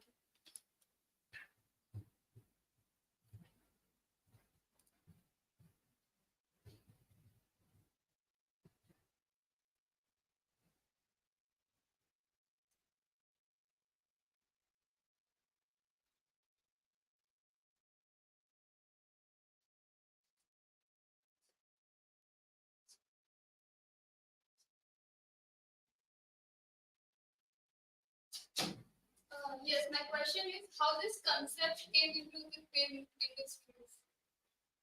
Okay, so the entire presentation is on that, but the movie that again is itself a symbolic representation of the concept, we can say.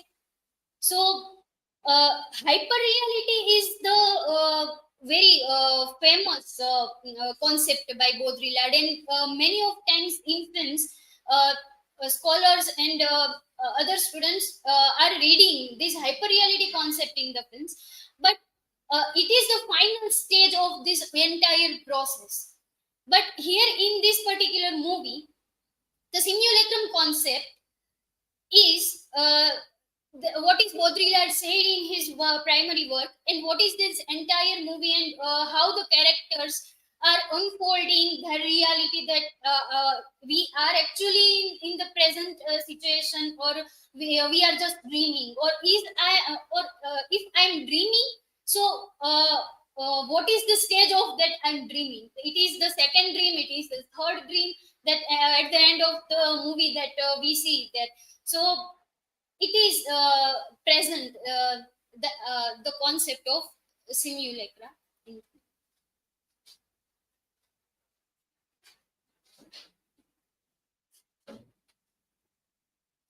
have written no relation to the reality. It is of the order of maleficence. So can you explain this maleficence?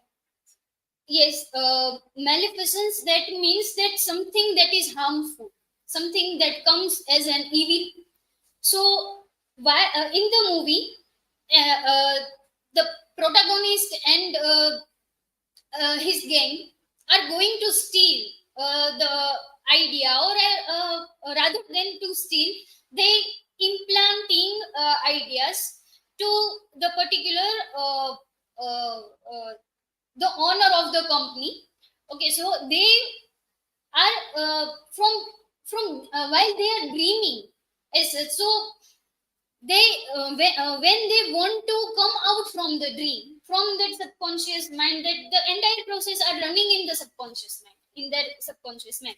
So while they want to come out from the dream, they have to die within the dream.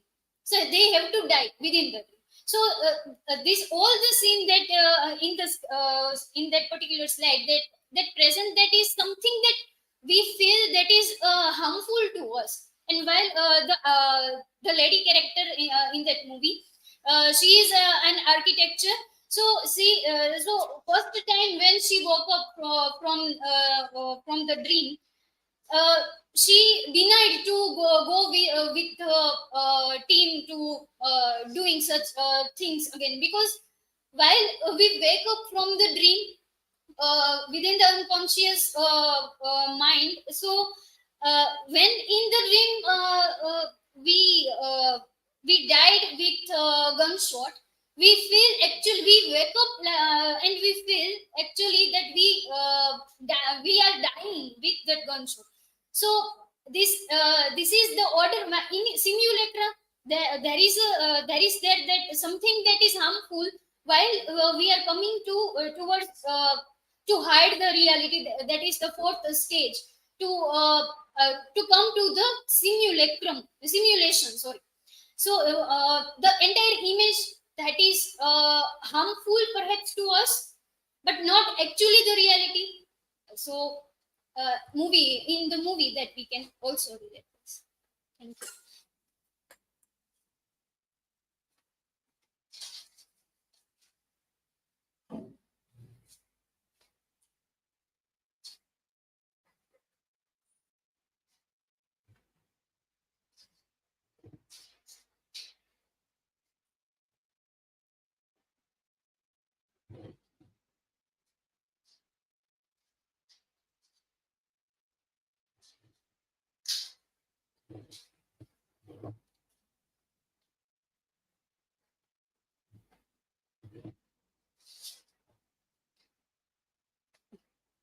Good afternoon, all. My today's presentation topic is the art of cultural translation, adapting the Godfather into Sarkar. The Godfather is the novel, and the Sarkar is the Bollywood Hindi film. Now, what is culture? So, according to Oxford Dictionary, the culture is the arts and other manifestations of human intellectual achievements regarded collectivity. And the culture, we can say that it is the idea, customs, and social behavior of one particular people or the society.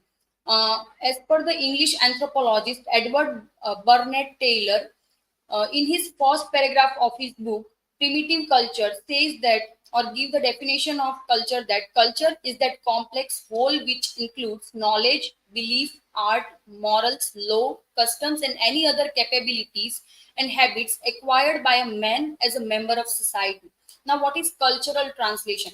Cultural translation is something, or it is a kind of process to adopting one particular culture into the another kind of culture, or it also involving to transfer of the shift of content, meaning of that particular culture, and the behavioral patterns of that kind of people who are belonging from one culture, and they are translated into another culture.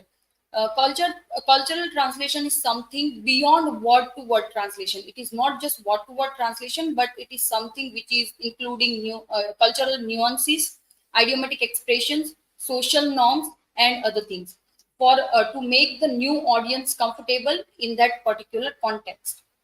Now, about the novel, The Godfather. The Godfather is very well known criminal novel by or the crime fiction by Mario Puzo, which is published in 1969. And the novel is all about a powerful Corleone family and their struggle to maintain their honor, their success, and the family, or to maintain the balance into the family. Now, it is also portraying Italian American mafia family, or the Italian American Sicilian family. The main character or the protagonist of the novel is Vito Corleone, who is handling the family. He is the patriarch, and all the family members are following his decisions and following him. And later on, when the novel moves ahead, the protagonist changes from Vito to Michael Corleone, who is the son of Vito, who is taking over the family after the death of Vito. The the Vito is also known as the Godfather, from where we get our title, the Godfather. And he is a powerful mafia boss who is working under the underworld, American underworld. He is working, and the novel is exploring the theme of power, loyalty, and family conflict is there. Okay, now about the film Sarkar. So the film Sarkar is a Hindi Bollywood film which is directed by Ram Gopal Verma, and it is a political crime thriller film of 2005. The setting of the film is India and the Mumbai, particularly the city which is most populated city in India, and it is working, or it is about we can say the political and the criminal scenarios around the Mumbai, or in the Mumbai. The novel is focusing on the particular character which is Subhash Nagre, who is the protagonist, and later on, as it is there in novel that Vito is the protagonist, and later on it is changing to Michael. So the same way, the Subhash is the protagonist, and later on the protagonist changes to his son, who is Shankar Nagre. The film is also following certain kind of themes, which is political power, family dynamic, moral dilemma, and other. The Sarkar is all about a portrayal of Indian politics and criminal reliability or the criminal relevance to it. Now, cultural context of the film and the novel or the novel. First one is Indian political landscape. As I have mentioned that in novel we will find that American culture is there, American Sicilian family, Italian American culture is there. In when it is adapted into the film, the Indian political landscape are included, in which we will find that the Shankar, who is known as the Sarkar, he is fighting against the system for people, like for the betterment of the people. He is fighting against the system, and he is fighting against the politics, which is dirty politics, we can say that. How familial hierarchy, as it is there in the novel, the same way the familiar hierarchy is patriarchal. Sarkar is the one who is ruling over the family and over the people of Mumbai, and everyone else are following his instructions. Also family hierarchy, we can say that the family is loyal, all the family members is loyal to Sarkar, and they are also respecting their elders, which is representing Indian culture, where we have that tradition to respect our elders. Moral ambiguity. Sarkar is committing some of the crime. He is going against the law. He's not following the law to maintain the social order, to maintain the social peace, which is portrayed in the film, and it is representing the India's complex moral landscape, that where people has to go beyond the law, or people has to think beyond the law to maintain the peace. Within the this political scenario, you might not able to do the things which you can do by going against that. Cultural symbolism. In movie we also find several kind of cultural symbolism of Indian culture. In novel it is Sicilian tradition, which is represented. In movie we will find that in the house of Sarkar we will find the portrait of Lord Shiva, which is representing Indian culture, Indian Hinduism. And also we'll find that tilak on the head of the Sarkar, which is there in the poster, if you will see. So that is also representing the Indian culture, Hinduism, religiousness, and other thing is also mentioned there. And the Marathi family is portrayed, while in the novel it is totally a Sicilian family, Sicilian culture, and everything is there. Here it is Marathi family which is portrayed, and also some of the dialogues are also in the Marathi languages. Okay, law and order. Generally we believe that if a person want to do something or to give justice to someone, we have to follow law. Law and order is for give justice, is for maintain a peace within the society. But here we are finding that a person who is Sarkar, who is Subhash Nagrik, is going against law, going against the order to give justice to people. So sometimes it is reflected that if you want to give justice, you have to go against the law. Here in the poster, if you see the first poster, he is saying the dialogue, very famous dialogue is there. मुझे जो चाहिए सही लगता है, मैं वो करता हूँ, वो चाहे भगवान के खिलाफ हो, समाज के खिलाफ हो, और इस कानून या फिर पूरे सिस्टम के खिलाफ क्यों ना हो. So he is someone who is holding the power, who is believing that if you want people to be with you, or to be with people is the power, or I will do whatever I like to do, or whatever I do found that okay, this is the right thing, this is the wrong thing. So that way he is that much powerful, and he is going against the system, he is going against the God, he is going against the law. Now, portrayal of violence. In a novel, violence is portrayed just to preserve the success and the family security, where in the film we will find that violence is committed or happening to give justice to people and retribution.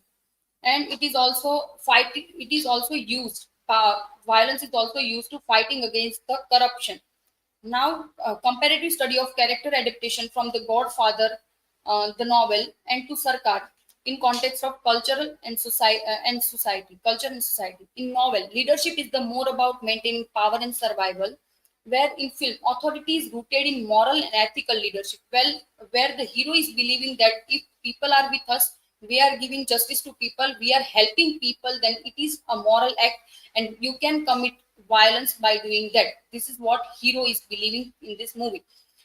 Vito and Michael is working for the moral ambiguity. Here I want to give one example of the scene, like in the novel, this Vito is getting one offer from one mafia, another mafia, and it is about drug supply. So he is saying that no, it is not good for society, so I'm not helping you to supply the drugs.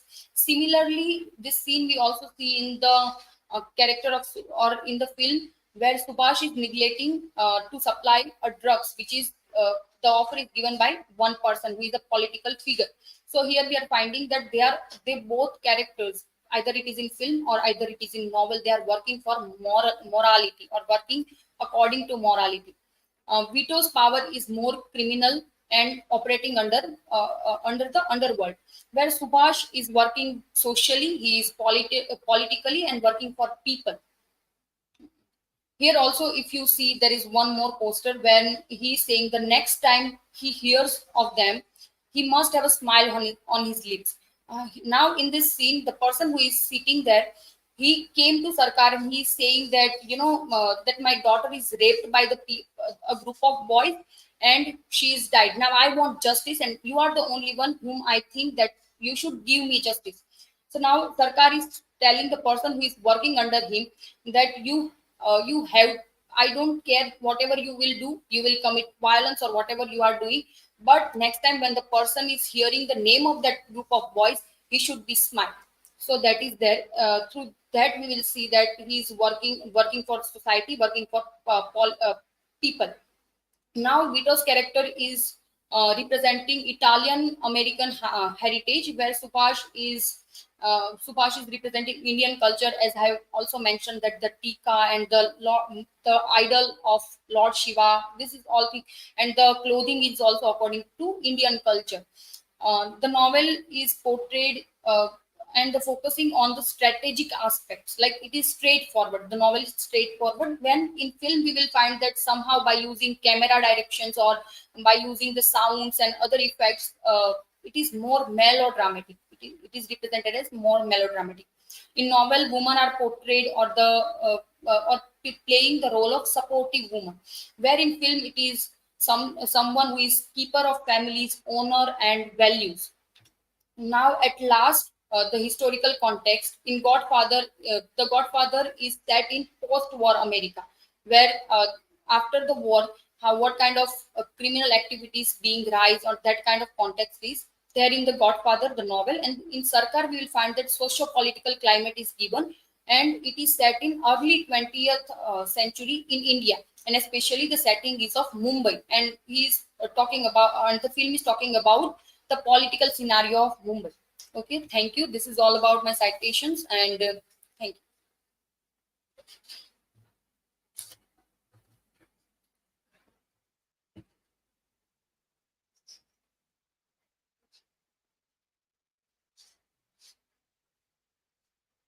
So you have mentioned the historical context. So are this both novel movie are relevant to the society even in present time, present scenario? And if this, okay. Yes, of course, it is relevant, and as we know that films, or we can say novels, are the represented or are the mirrors of society. So of course there are some kind of things which is there in novel, which is there in movie, it is also there in the society. For example, if we take political, or the corruption is still there in the society, where it is mentioned in the film also. Or if you say that some kind of political strategies, or some kind of political, we can say, you can also mention that some political strategies, like someone is making, or someone is planning something against someone, or someone is killing someone. In the novel it is all, or in the movie it is also happening that the Sarkar is killed by someone, like they are making some plans and killed them. So it is also there in the society, it is there in the film also. And the novel is also representing a mafia life. So mafias are still there. The thing is, we don't know about them, or if we know, we don't care about them. My question is, what are the major cultural issues or challenges between the novel The Godfather and the movies? Okay. The major cultural issues which comes when you transcreate or when you adapt it from that to this. So I think it is about language. So as we know that all the languages have its own idioms or has its own grammatical rules or grammars or other things. It is hard to translate or it is hard to convert all the dialogues as it is in novel as it is in film. So the question of accuracy will rise there, that either it is accurate or not. So it is there. uh, that is all about it. Thank you.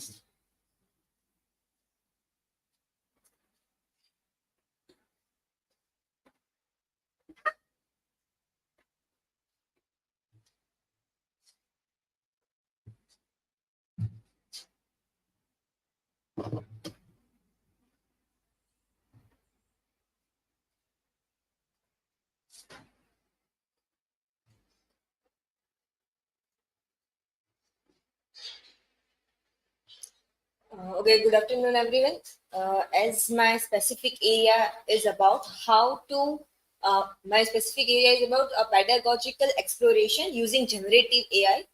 And today I'm going to present about generative AI and how it is shaping the future of learning. Beginning with brief about what is AI, in a broadest sense, it is an intelligence exhibited by machines, particularly computer systems. And if we define generative artificial intelligence, then it is artificial intelligence capable of generating text, images, videos, or other data using generative models, often in response to prompt. Why is the need of generative AI in education, or in a way, how I came to this idea of the society is thinking about using generative AI in education. Benjamin Bloom has given one article of Two Sigma Rule where he has been showing that if we need a proper learning in a student, the student needs to be given a personal tutor. In an experiment, when there was one tutor to 30 students, and when it was changed to 1:1, there was two standard deviation in the result. And so we feel that in education, students are not able to learn because or not able to give a needed response to the education or needed learning they are not achieving due to the lack of personal tutoring or personal focus a student needs. And so the society is thinking that the generative AI which is emerging is in one or the other way can be the solution of this problem. We have shifted from traditional pedagogy to digital pedagogy. We are using multimedia and various platforms, various systems for the betterment of the student, betterment of the learning and education. But it is not perhaps giving a proper result what we need.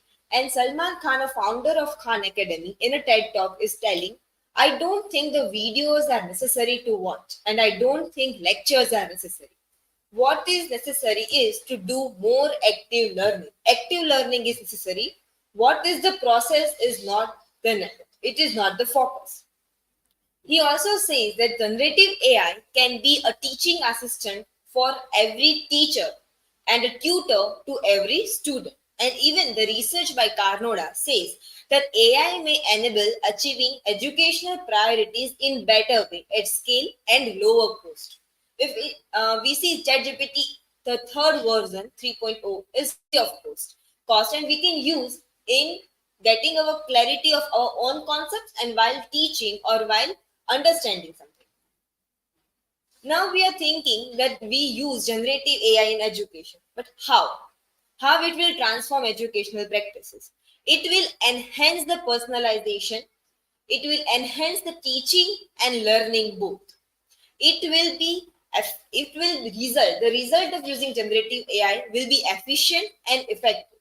Teaching will be more effective and it will give rise to an innovative pedagogical methods which I am doing in my research to bring some innovative pedagogy. And how it will improve, then why it will improve, how and why it will improve. Because a student will get a feedback immediately. They will have an immediate solution to their problem. They gave an exam and then they know they have made an error, but they don't know what is the problem, how is the problem, and how it can be cured. They will immediately ask to generative AI and they will give the answer. And if an individual teacher is examining 30 students, he or she will definitely take a time to evaluate. And even taking a 15 days, 30 days, number of days, they won't be able to give a customized answer to every student as generative AI will give. And this immediate feedback and answer will increase the motivation of students, and their engagement in learning will increase. Here is a spelling error, but how generative AI can be used as an assistant to teacher. Generative AI will help in doing administrative work, in making assignments, in making quizzes, making question bank, which will reduce the time of working in other works instead of teaching. And so the teacher will be able to focus more on teaching and classroom engagement will increase. It will be a personalized tutor as we discussed in previous slide. And AI need to be used as a collaborator, not as a competition or not as a person or a system which will write for us or give our solutions, but a collaborator. We need to work with them, and assessment process will improve in comparison to traditional one, as we have discussed in the previous slide. The student will get immediate feedback, immediate answers, which will improve their interest of learning and reading. In the research, which is also a TED talk by Natasha Burr, he says that AI in the classroom, teachers may need to reevaluate how they are teaching. AI, if we are taking generative AI or ChatGPT in our classroom, we need to see how we are teaching, how we are assessing, and what are the tasks we are giving to students. If we will give them direct questions, they will give direct answers, copy paste from the generative AI. But now we need to change our pattern, we need to change our pedagogy, through which students get confused and have to do critical thinking, collaborating with the generative AI. She also tells that the goal of education is to help our students to learn how to think critically and the problem is solved by AI technology, incorporating into the classroom. She says that she is telling that as generative AI came, it was blocked in the devices of the students, but the co-workers started using it to write lesson plan for the discussion prompts and creating tests and quizzes. There is one case study done by Nasir Fawad, a professor from Pakistan. For their case study, AI is providing instant feedback for programming courses. This study was for the programming courses done at the Beckenhouse International College, where the engagement of the student increased by 25% and the learning outcome also increased by 20% in comparison to traditional feedback. And the other case study in the same article was what happened, how AI-powered essay grading system. Essay was graded, implemented at government college university. Grading speed was increased by 17% when AI was used, and the performance also improved by 21%. Because it was faster in grading, the engagement increased, implementation increased, and performance of the student also increased. They were given a customized and personalized feedback, which students use in the next exam or the next essay writing competition, which improved their performance by 21%. Even the UNESCO, in an article, How Generative AI is Reshaping Education in Asia Pacific, has said that education has become more accessible and inclusive for learners. Generative AI can empower teachers by saving time and acting as a partner in pedagogical innovation. Teachers can automate administrative tasks, streamline lesson planning, and receive assistance in creating engaging learning activities. By prioritizing human-centeredness in the use of generative AI tools, teachers are creating an educational experience that is personalized. This article is about from the area of Asia where already the use of generative AI has been implemented in the curriculum and by the authority. What we need to do when we are taking a generative AI in the classroom, we need to design a pedagogy completely keeping a generative AI in a focus.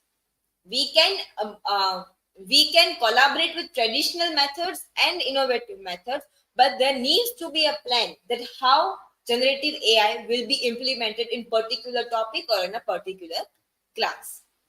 If we do this, what will be the problem? Do this means use generative AI in teaching and learning. There might be the problem of over reliance, bias and inequity, and loss of creativity. These are the things problems which are given by the people. But every new things comes with a problem. There are always the two sides of coin. Then the question, if everything generative AI will do, what humans will do? There is 60% fear, there is an article by Times of India, 60% fear AI can claim jobs and 53% expect new opportunities. AI will take the jobs of the people who are not using AI. The person who is using AI will make their place in a workplace or a workspace or a work society. These are my works cited.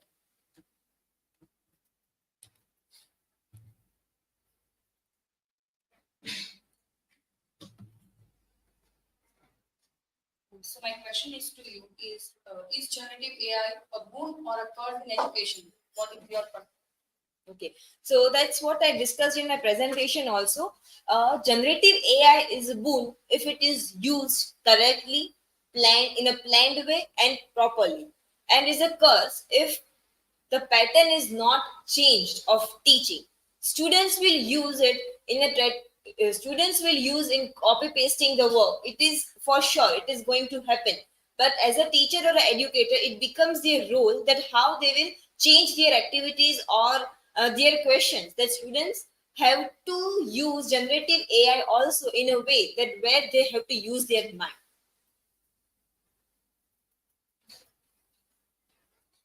My question is, how does generative AI enhance the cognitive ability of the student? Is one of your slide describe that the roadmap that teachers should design while we are teaching generative AI? Yes. When we are teaching with the help of generative AI or any educator is using, that is what an educator needs to create a question or prepare a question where a student will use generative AI as a collaborator, will discuss with generative AI and give the answer. One of the example can be, I'm searching something and if I'm questioning generative AI and they directly answer me everything, we cannot rely. If the question is complicated, if I want to make a presentation, I'm giving them a project work and they are assigned to do a project work, something new and innovative. They will collaborate with generative AI to have an idea, to new idea, which will increase their cognitive ability to think and to work innovatively. That's all for us.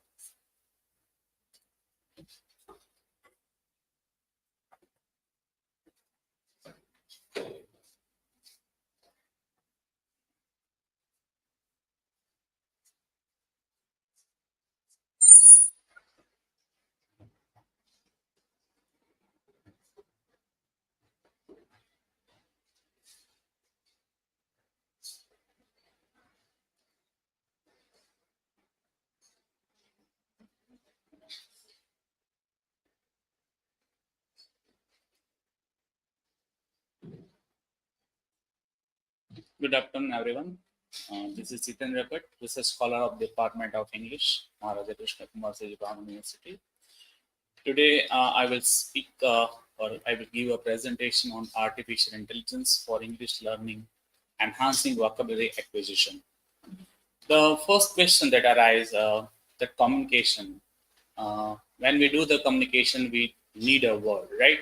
So at certain extent, we cannot imagine the world without communication, and the communication would not have been possible without the word power. So in word power, in terms of the vocabulary, we know that vocabulary is a fundamental component of language proficiency, particularly in English. The ability to understand and use a wide range of vocabulary crucial for effective communication. Traditional challenges that we face during the enhance our vocabulary. Sorry, traditional vocabulary learning methods often rely on rote memorizations, poor vocabulary, incorrect pronunciation, wrong spelling, slow reading pace are frequently criticized for their inefficiency and the high rates of vocabulary attrition among the learners. This is a traditional challenges or the methods that we use when such types of the spelling was usually repeatedly given to the students and memorize it for the 12 times, 15 times. Then we do have a poor vocabulary, incorrect pronunciation. We often commit errors while we are writing such spelling. Monotonous repetitions. Traditional vocabulary learning often involves repeating memorization of words lists. This can be dull and uninspiring for learners, leading to disengagement. So sometimes it is also becomes the monotonous for us to learn such vocabularies. We know that in older time, in the traditional method, that teacher used to give a vocabulary to write 5 times. So it becomes monotonous for us as well. Raw retention and explain that without proper context of the interactive methods, learners struggles to retain the vocabulary they memorize. Vocabulary learned in isolation is easily forgotten. So without, if teacher is talking or doing such type of communication in different contexts, and if teacher or any of the professor is not able to convey that in which context that he or she is talking about, then it is always been a difficult. That means the student is fumbling here and there that in which context that he or she is talking about. One size fit all approach points out that traditional method typically do not cater to individual learning style. Every learner is a different, and the standardized method may not be effective for everyone. So each and every students, the IQ is different. So some student may easily grasp such words in the mind, and some students can take certain times to remember that words. AI's potential. AI can transform vocabulary learning by providing more personalized, adaptive, and engaging learning experience. AI can address many of the shortcomings of the traditional methods. So nowadays that we know that AI is the future, so it becomes the personalized, that means one-to-one, adaptive, and the engaging learning experience. That means as my one of the colleague just discussed about the Khan Academy, that Khan Academy is use the method, this adaptive learning experience for the maths. AI-powered solution, personalized learning. AI system can analyze a learner's progress and adapt the learning material accordingly. This ensures that learners are neither bored with overly easy material nor overwhelmed by the difficult content. The adaptive algorithms. AI uses data from learners' interactions to adjust the difficulty and types of exercise in real time. This dynamic approach ensures that the learning is optimized for each individual. Enhanced engagement. AI-driven tools often include elements of gamification, which can make learning more engaging and enjoyable, leading to better retention and the outcomes. Interactive and immersive learning. Multimedia elements. AI platform often incorporates audiovisual and interactive elements that cater to different learning preferences. For example, visual learners might benefit from image-based flashcard, right? That we are quite accustomed with by such types of the using flashcard in our such types of the learning outcomes. While auditory learners might prefer exercises that involve listening and repetitive words. Gamification, incorporating game-like elements such as points, badges, and the leaderboards can motivate learners. These features encourage repeated practice and the competition, which enhance learning outcomes. There are plenty games are available, especially on the application of Hello, where usually the application owner or those who have make such tools usually give us every day new words, and in order to reach at the top, we usually play with such types of games and try to reach at the top every day. So it will also helpful to us. Real world context AI tool can simulate real world situations where learners might need to use new vocabulary. This contextual learning helps learner understand how words are used in practice, making easier to remember. This kind of the example that we usually find in the corporate sectors, especially in banking sectors, and in terms of the Alexa that we have, which can control the house appliances and household such work. AI in natural language processing. Intelligent tutoring through natural language processing provides intelligent tutoring system that can offer instant feedback.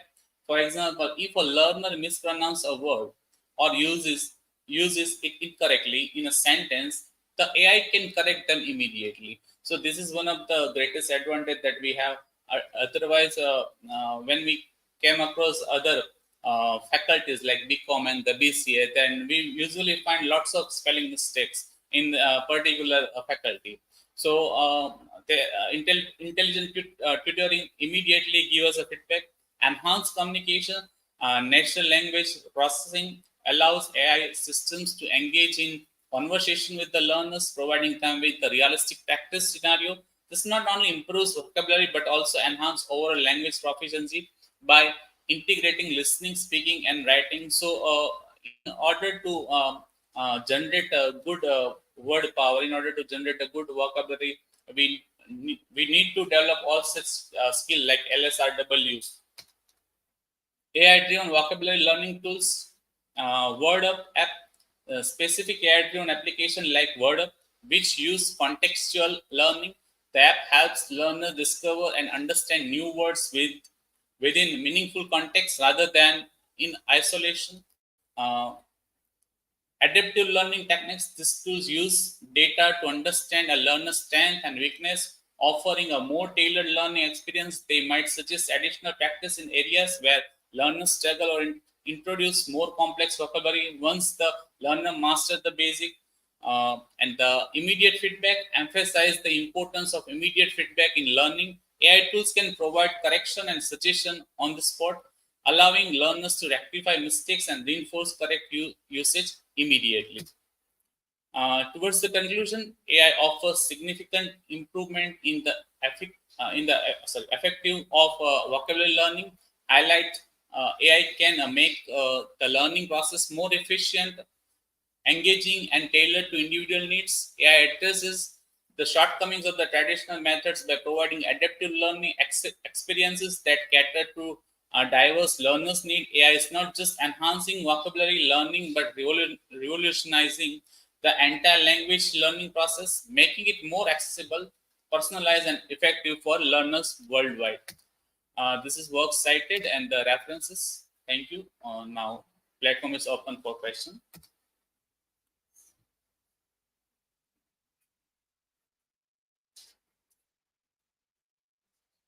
So my question is, can ChatGPT be effectively utilized for enhancing vocabulary acquisition in English learners? If so, Well, according to my personal experience, if I can just go around the people, those who are using the ChatGPT, when in use of the in terms of the use of such AI tools, the ChatGPT that comes first. So, as far as the vocabulary is concerned, that whenever we give such words, right? Suppose if you are just say that yes, I would like to need certain content regarding this context, then ChatGPT definitely provide that vocabulary regarding that context. For example, if you can say that I need a small para regarding the biotechnology, then the regarding the biotechnology vocabulary, certain words will be provided to the ChatGPT. Is it correct?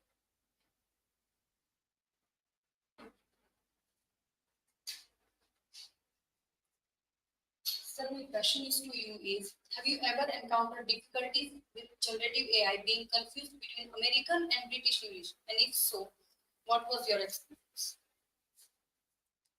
See, as far as generative AI is concerned, I sometimes definitely come across very difficult because we know that we live in India and we believe in the rules and regulations of the grammar. So, as compared to America, in America, usually they are not giving that much importance to the grammar. So, such difficulties always been encountered sometimes.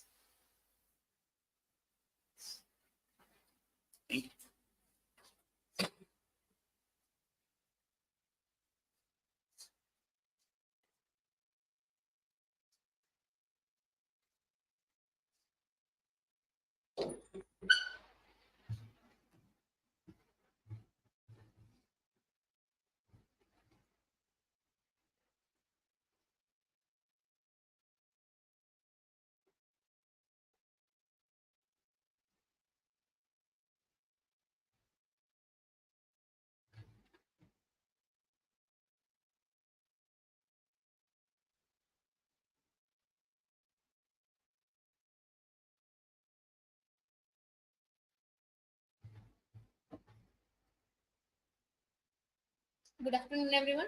Today, my topic for presentation is land between land and sea, the third space in the hungry tide, and the namesake. Firstly, I will introduce the third space. The third space is a concept developed by the seminal writer of post-colonial studies, Homi K. Bhabha.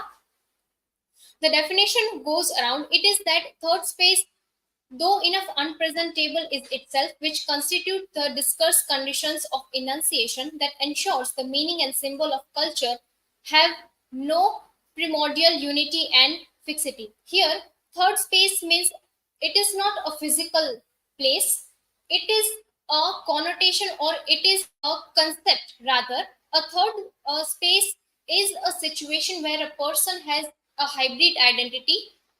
A third space is a space where people can challenge the fixed identity. It is a place where there is very information we can get from hybrid cultures. It is a place where people can meet different kind of people and can get relate to them.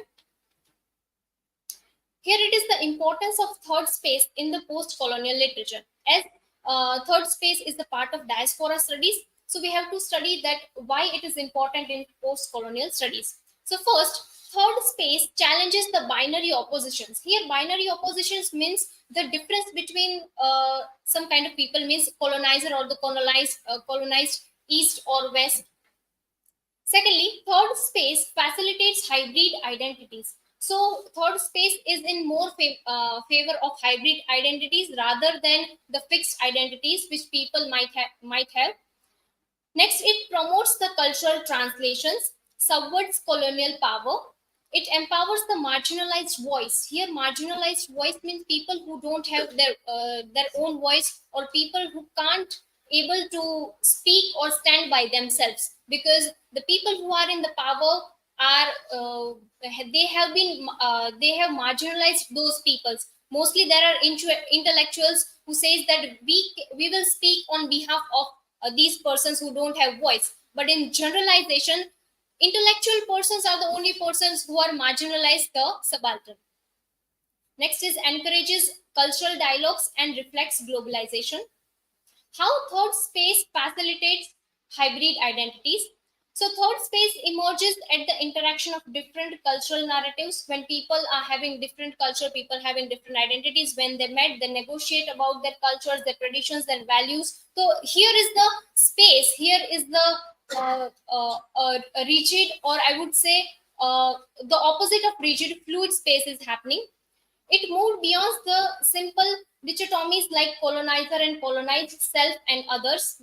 It creates mixed cultural identities that blends the elements from multiple cultures, and it allows the marginalized voice to influence and reshape their cultural identity. Here I have taken the novel of Amitav Ghosh, which is also a post-colonial writer. So The setting of the novel is set in the Sundarbans, and it is a beautiful novel which shows the amalgamation of human nature and nature itself. It has the prominent characters like Pia and Kanai Dutt, who cross and intersections in the Sundarban areas where they get different type of culture and identification within themselves. It is also inspired from historical context of some massacres where refugees from the East Pakistan's means Bangladesh.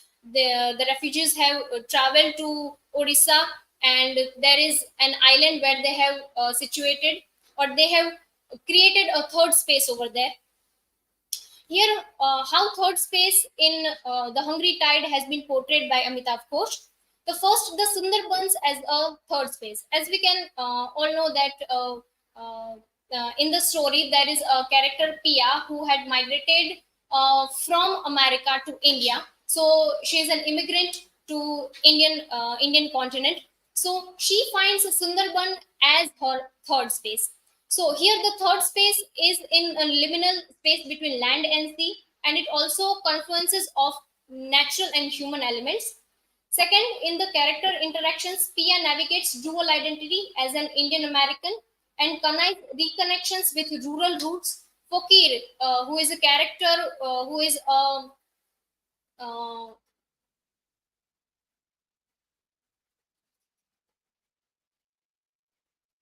Fakir here represents the indigenous knowledge and cultural and social branding. So here, blending of language, traditions, and beliefs is happening. Then there is dynamic exchange between rural and urban peoples. Sometimes in diaspora, we can also see that some people want to introduce themselves by their locality rather than their nationality.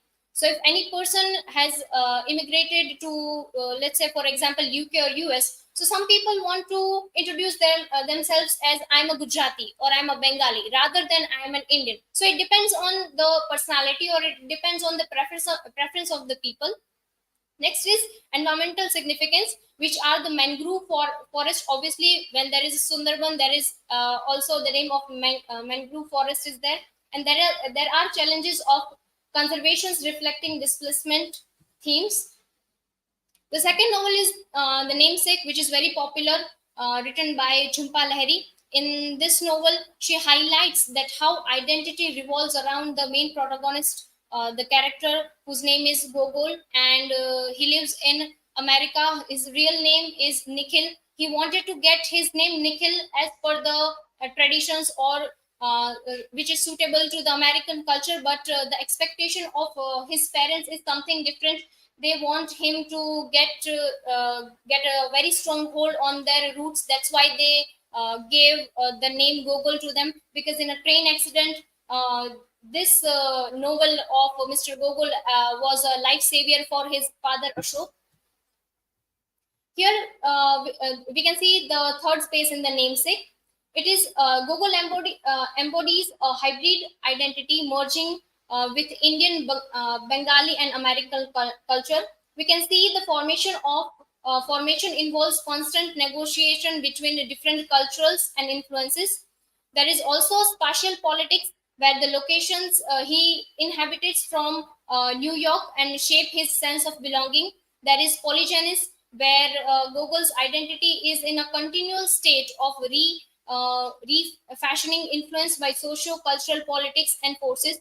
So here we can say that Jhumpa Lahiri has tried to make the hybrid identity more important rather than any structure of diaspora. Then there is also the influence of name recognized in the novel. So here in the concluding part, we can say that The Namesake and The Hungry Tide illustrates the complexities of hybrid identities, which is shaped by culture and geographical ties. I have also used the metaphor of land and sea, because some identities or some culture are very rigid.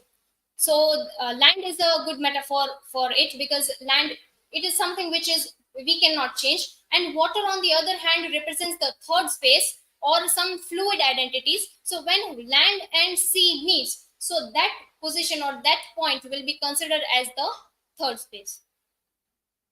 Thank you. These are my citations.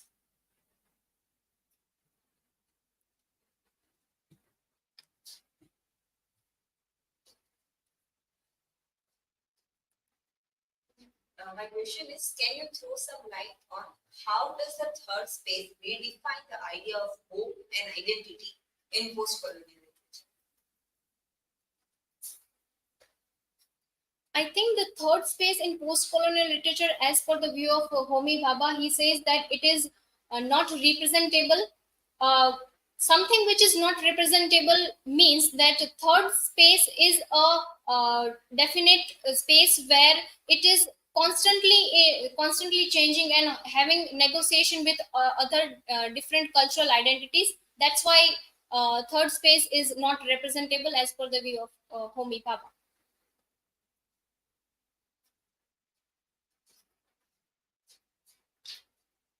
Well, my question is, how do migration and the displacement contribute to the creation of a third space in the NEMS? Yes, migration and displacement is the major factor where diaspora study emerges. So the third space is where any person who has migrated from their original homeland or native homeland to their host land, they can find they will find there something which is common in their identity, in their culture, in their tradition, in their notions, in their even in their food, in their attire. So they will find third space in every single thing which is common to them.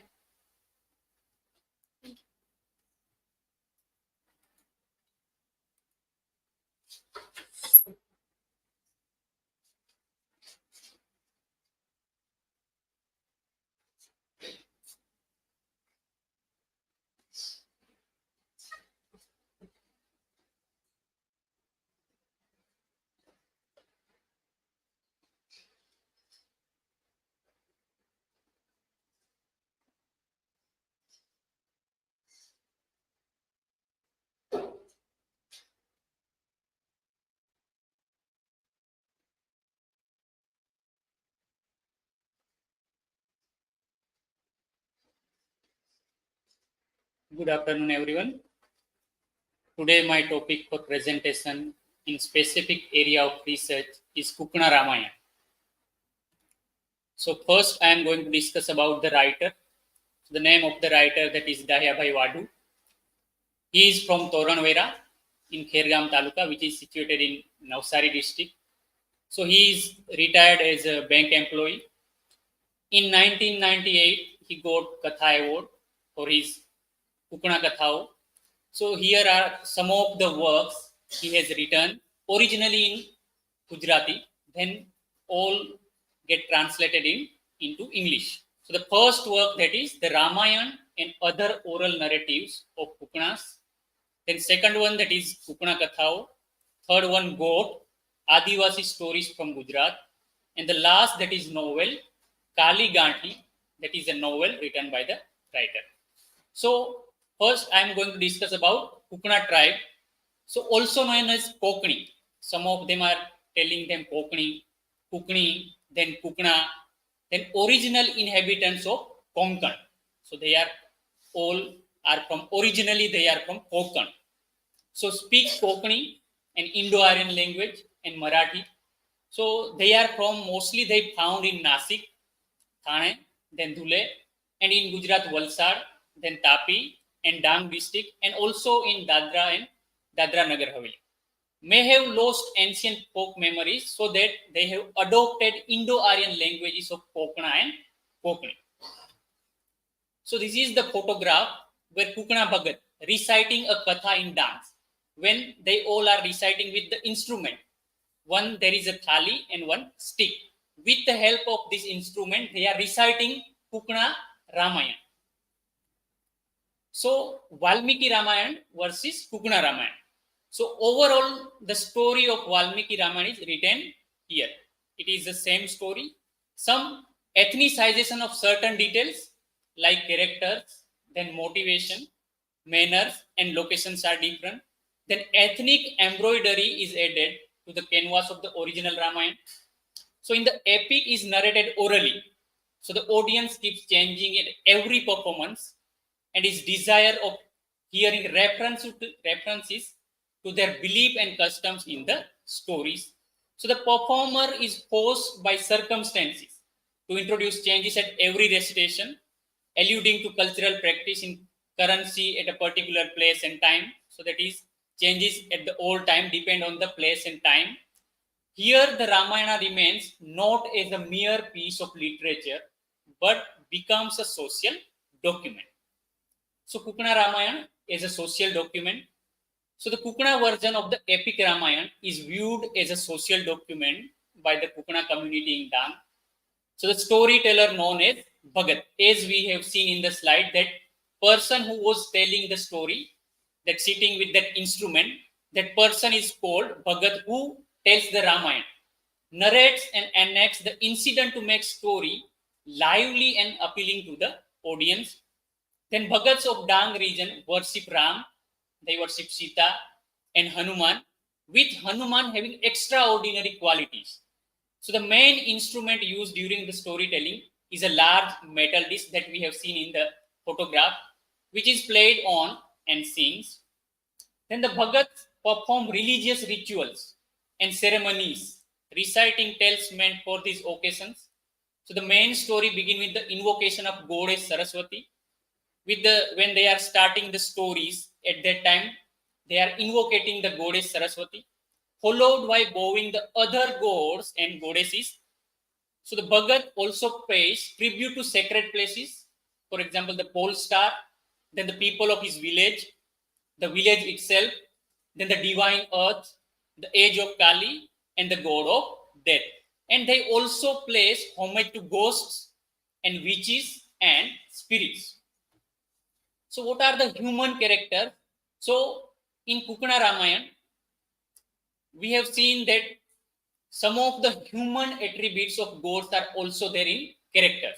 So love is there, jealousy is there, excitement, then stealth, then kidnapping, then trick playing. These are some of the human attributes which we can found in Ram and other characters in Kukna Ramayana. So dressing are that of a common bill when we are going to talk about Kukna Ramayana. So the hero or the protagonist or the main people in that Ramayana, so their dressing sense is like common bill, a common tribal. So gods are given occupation and community like cattle rearing, then tilling the lands and harvesting crops.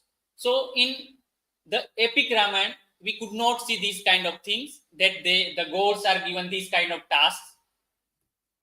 So Ram in Kukna Ramayana, so common human being, not an incarnation. So in Kukna Ramayana, Ram is as like human being. The heroic quality of traditional Ram is not found in this Ramayana. Even the Swayamvar of Sita was not won by Ram but Lakshman. So in epic Ramayana, we can see the Swayamvar where Ram was going for that Swayamvar. But instead of that, in Kukna Ramayana, Lakshman was going instead of Ram for the Swayamvar. Then Ravan disguised as Peacock. So in epic Ramayana, we can see in a form of, in Kukna Ramayana, we can see Ravan in a form of Peacock. So Ram's mother Kausalya becomes Gauri Lakshmi.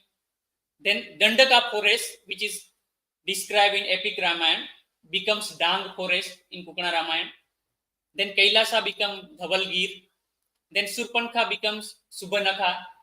And some of the new characters are added in Kukna Ramayana, like Kal, then Dev, then Sai Dev, the maintainer of Book of Destiny. Then another concept, that is soul journey, community belief. So the Kukna community, they believe in soul journey. So the community believes in Kal and Vel's ritual of drawing out that soul. So after Dathrath's first wife's death, Kal and Vel visit Gauri Lakshmi's bed. At that, they use his pincer to draw out Gauri Lakshmi's soul, which jumps to her knee and heart. Gauri Lakshmi struggles to bathe, so Kal touches her heart. Then Gauri Lakshmi's soul moves to her throat, then to her head, and Kal and Vel capture Gauri Lakshmi's soul, putting it in a cage. So that is the journey of a soul, how they stole from a human being. So the community believes they return the soul. Then oral literature and animal imagery, which we can find in Kukuna Ramayana and oral literature. So animal imagery is crucial in oral literature. So animals like cow, bullock, then birds, then squirrel, then owl, then crow, then bulbul, etc. are depicted in dialogue and argument. So Sita, a character, pleads these creatures to inform Ram of her abduction. So as Sita blesses them with gifts, like such as vermilion to the bulbul, then strokes to squirrel. Then when a chameleon refused Sita to help her, at that time she curses him, causing him to change colors during monsoon and stone him to death. Then Kukuna community's oral literature and tradition, we can see tale of Kansri recited during the harvest season. Kansri is the goddess of food for the Kukuna community. The tale deals with the theme of creation, then doom, recreation, and human ancestor and history. So the story is compared to the Bible story of Noah's Ark and the Canadian Métis story of food and spirit. Another tale, that is tale of Mauli, sung during the Navratri festivals. The community believes in nature as God and natural thing as incarnation. So images of water fetching with different features suggest potential water crisis. Then women's role in oral literature.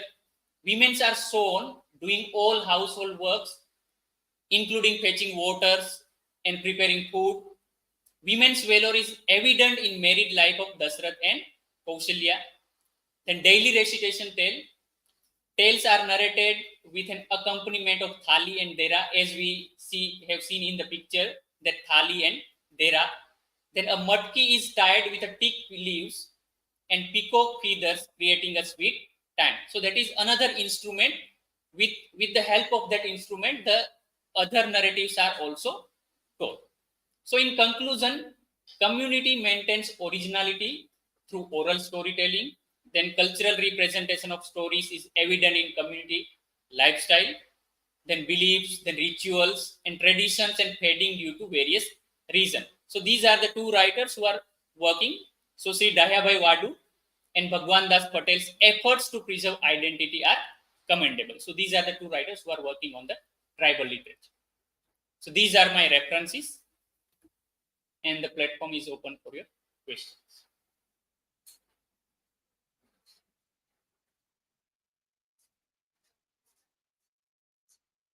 Well, my question is, how do the moral and ethical lessons emphasized in the Kukuna Ramayana differ from those in the Valmiki Ramayana?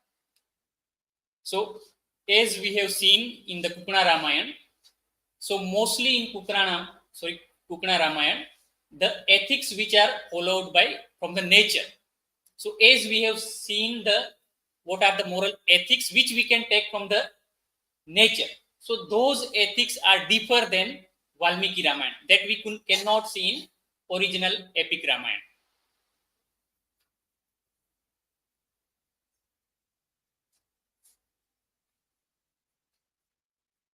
My question to you is it fair to make changes in any epic work and present it the way we want according to a particular culture or belief? Okay, so according to my point of view as a tribal, so it is not fair to change. But as our culture from our ancestors, they are telling their story from ancestors. So we are inheriting that from ancestor time. So in epic form, we cannot change, but in our culture, in our literature, or we can see in our inheritance, that we found some of the aspects which we can change in our Kukuna Ramayana. So maybe I have justified it. Thank you.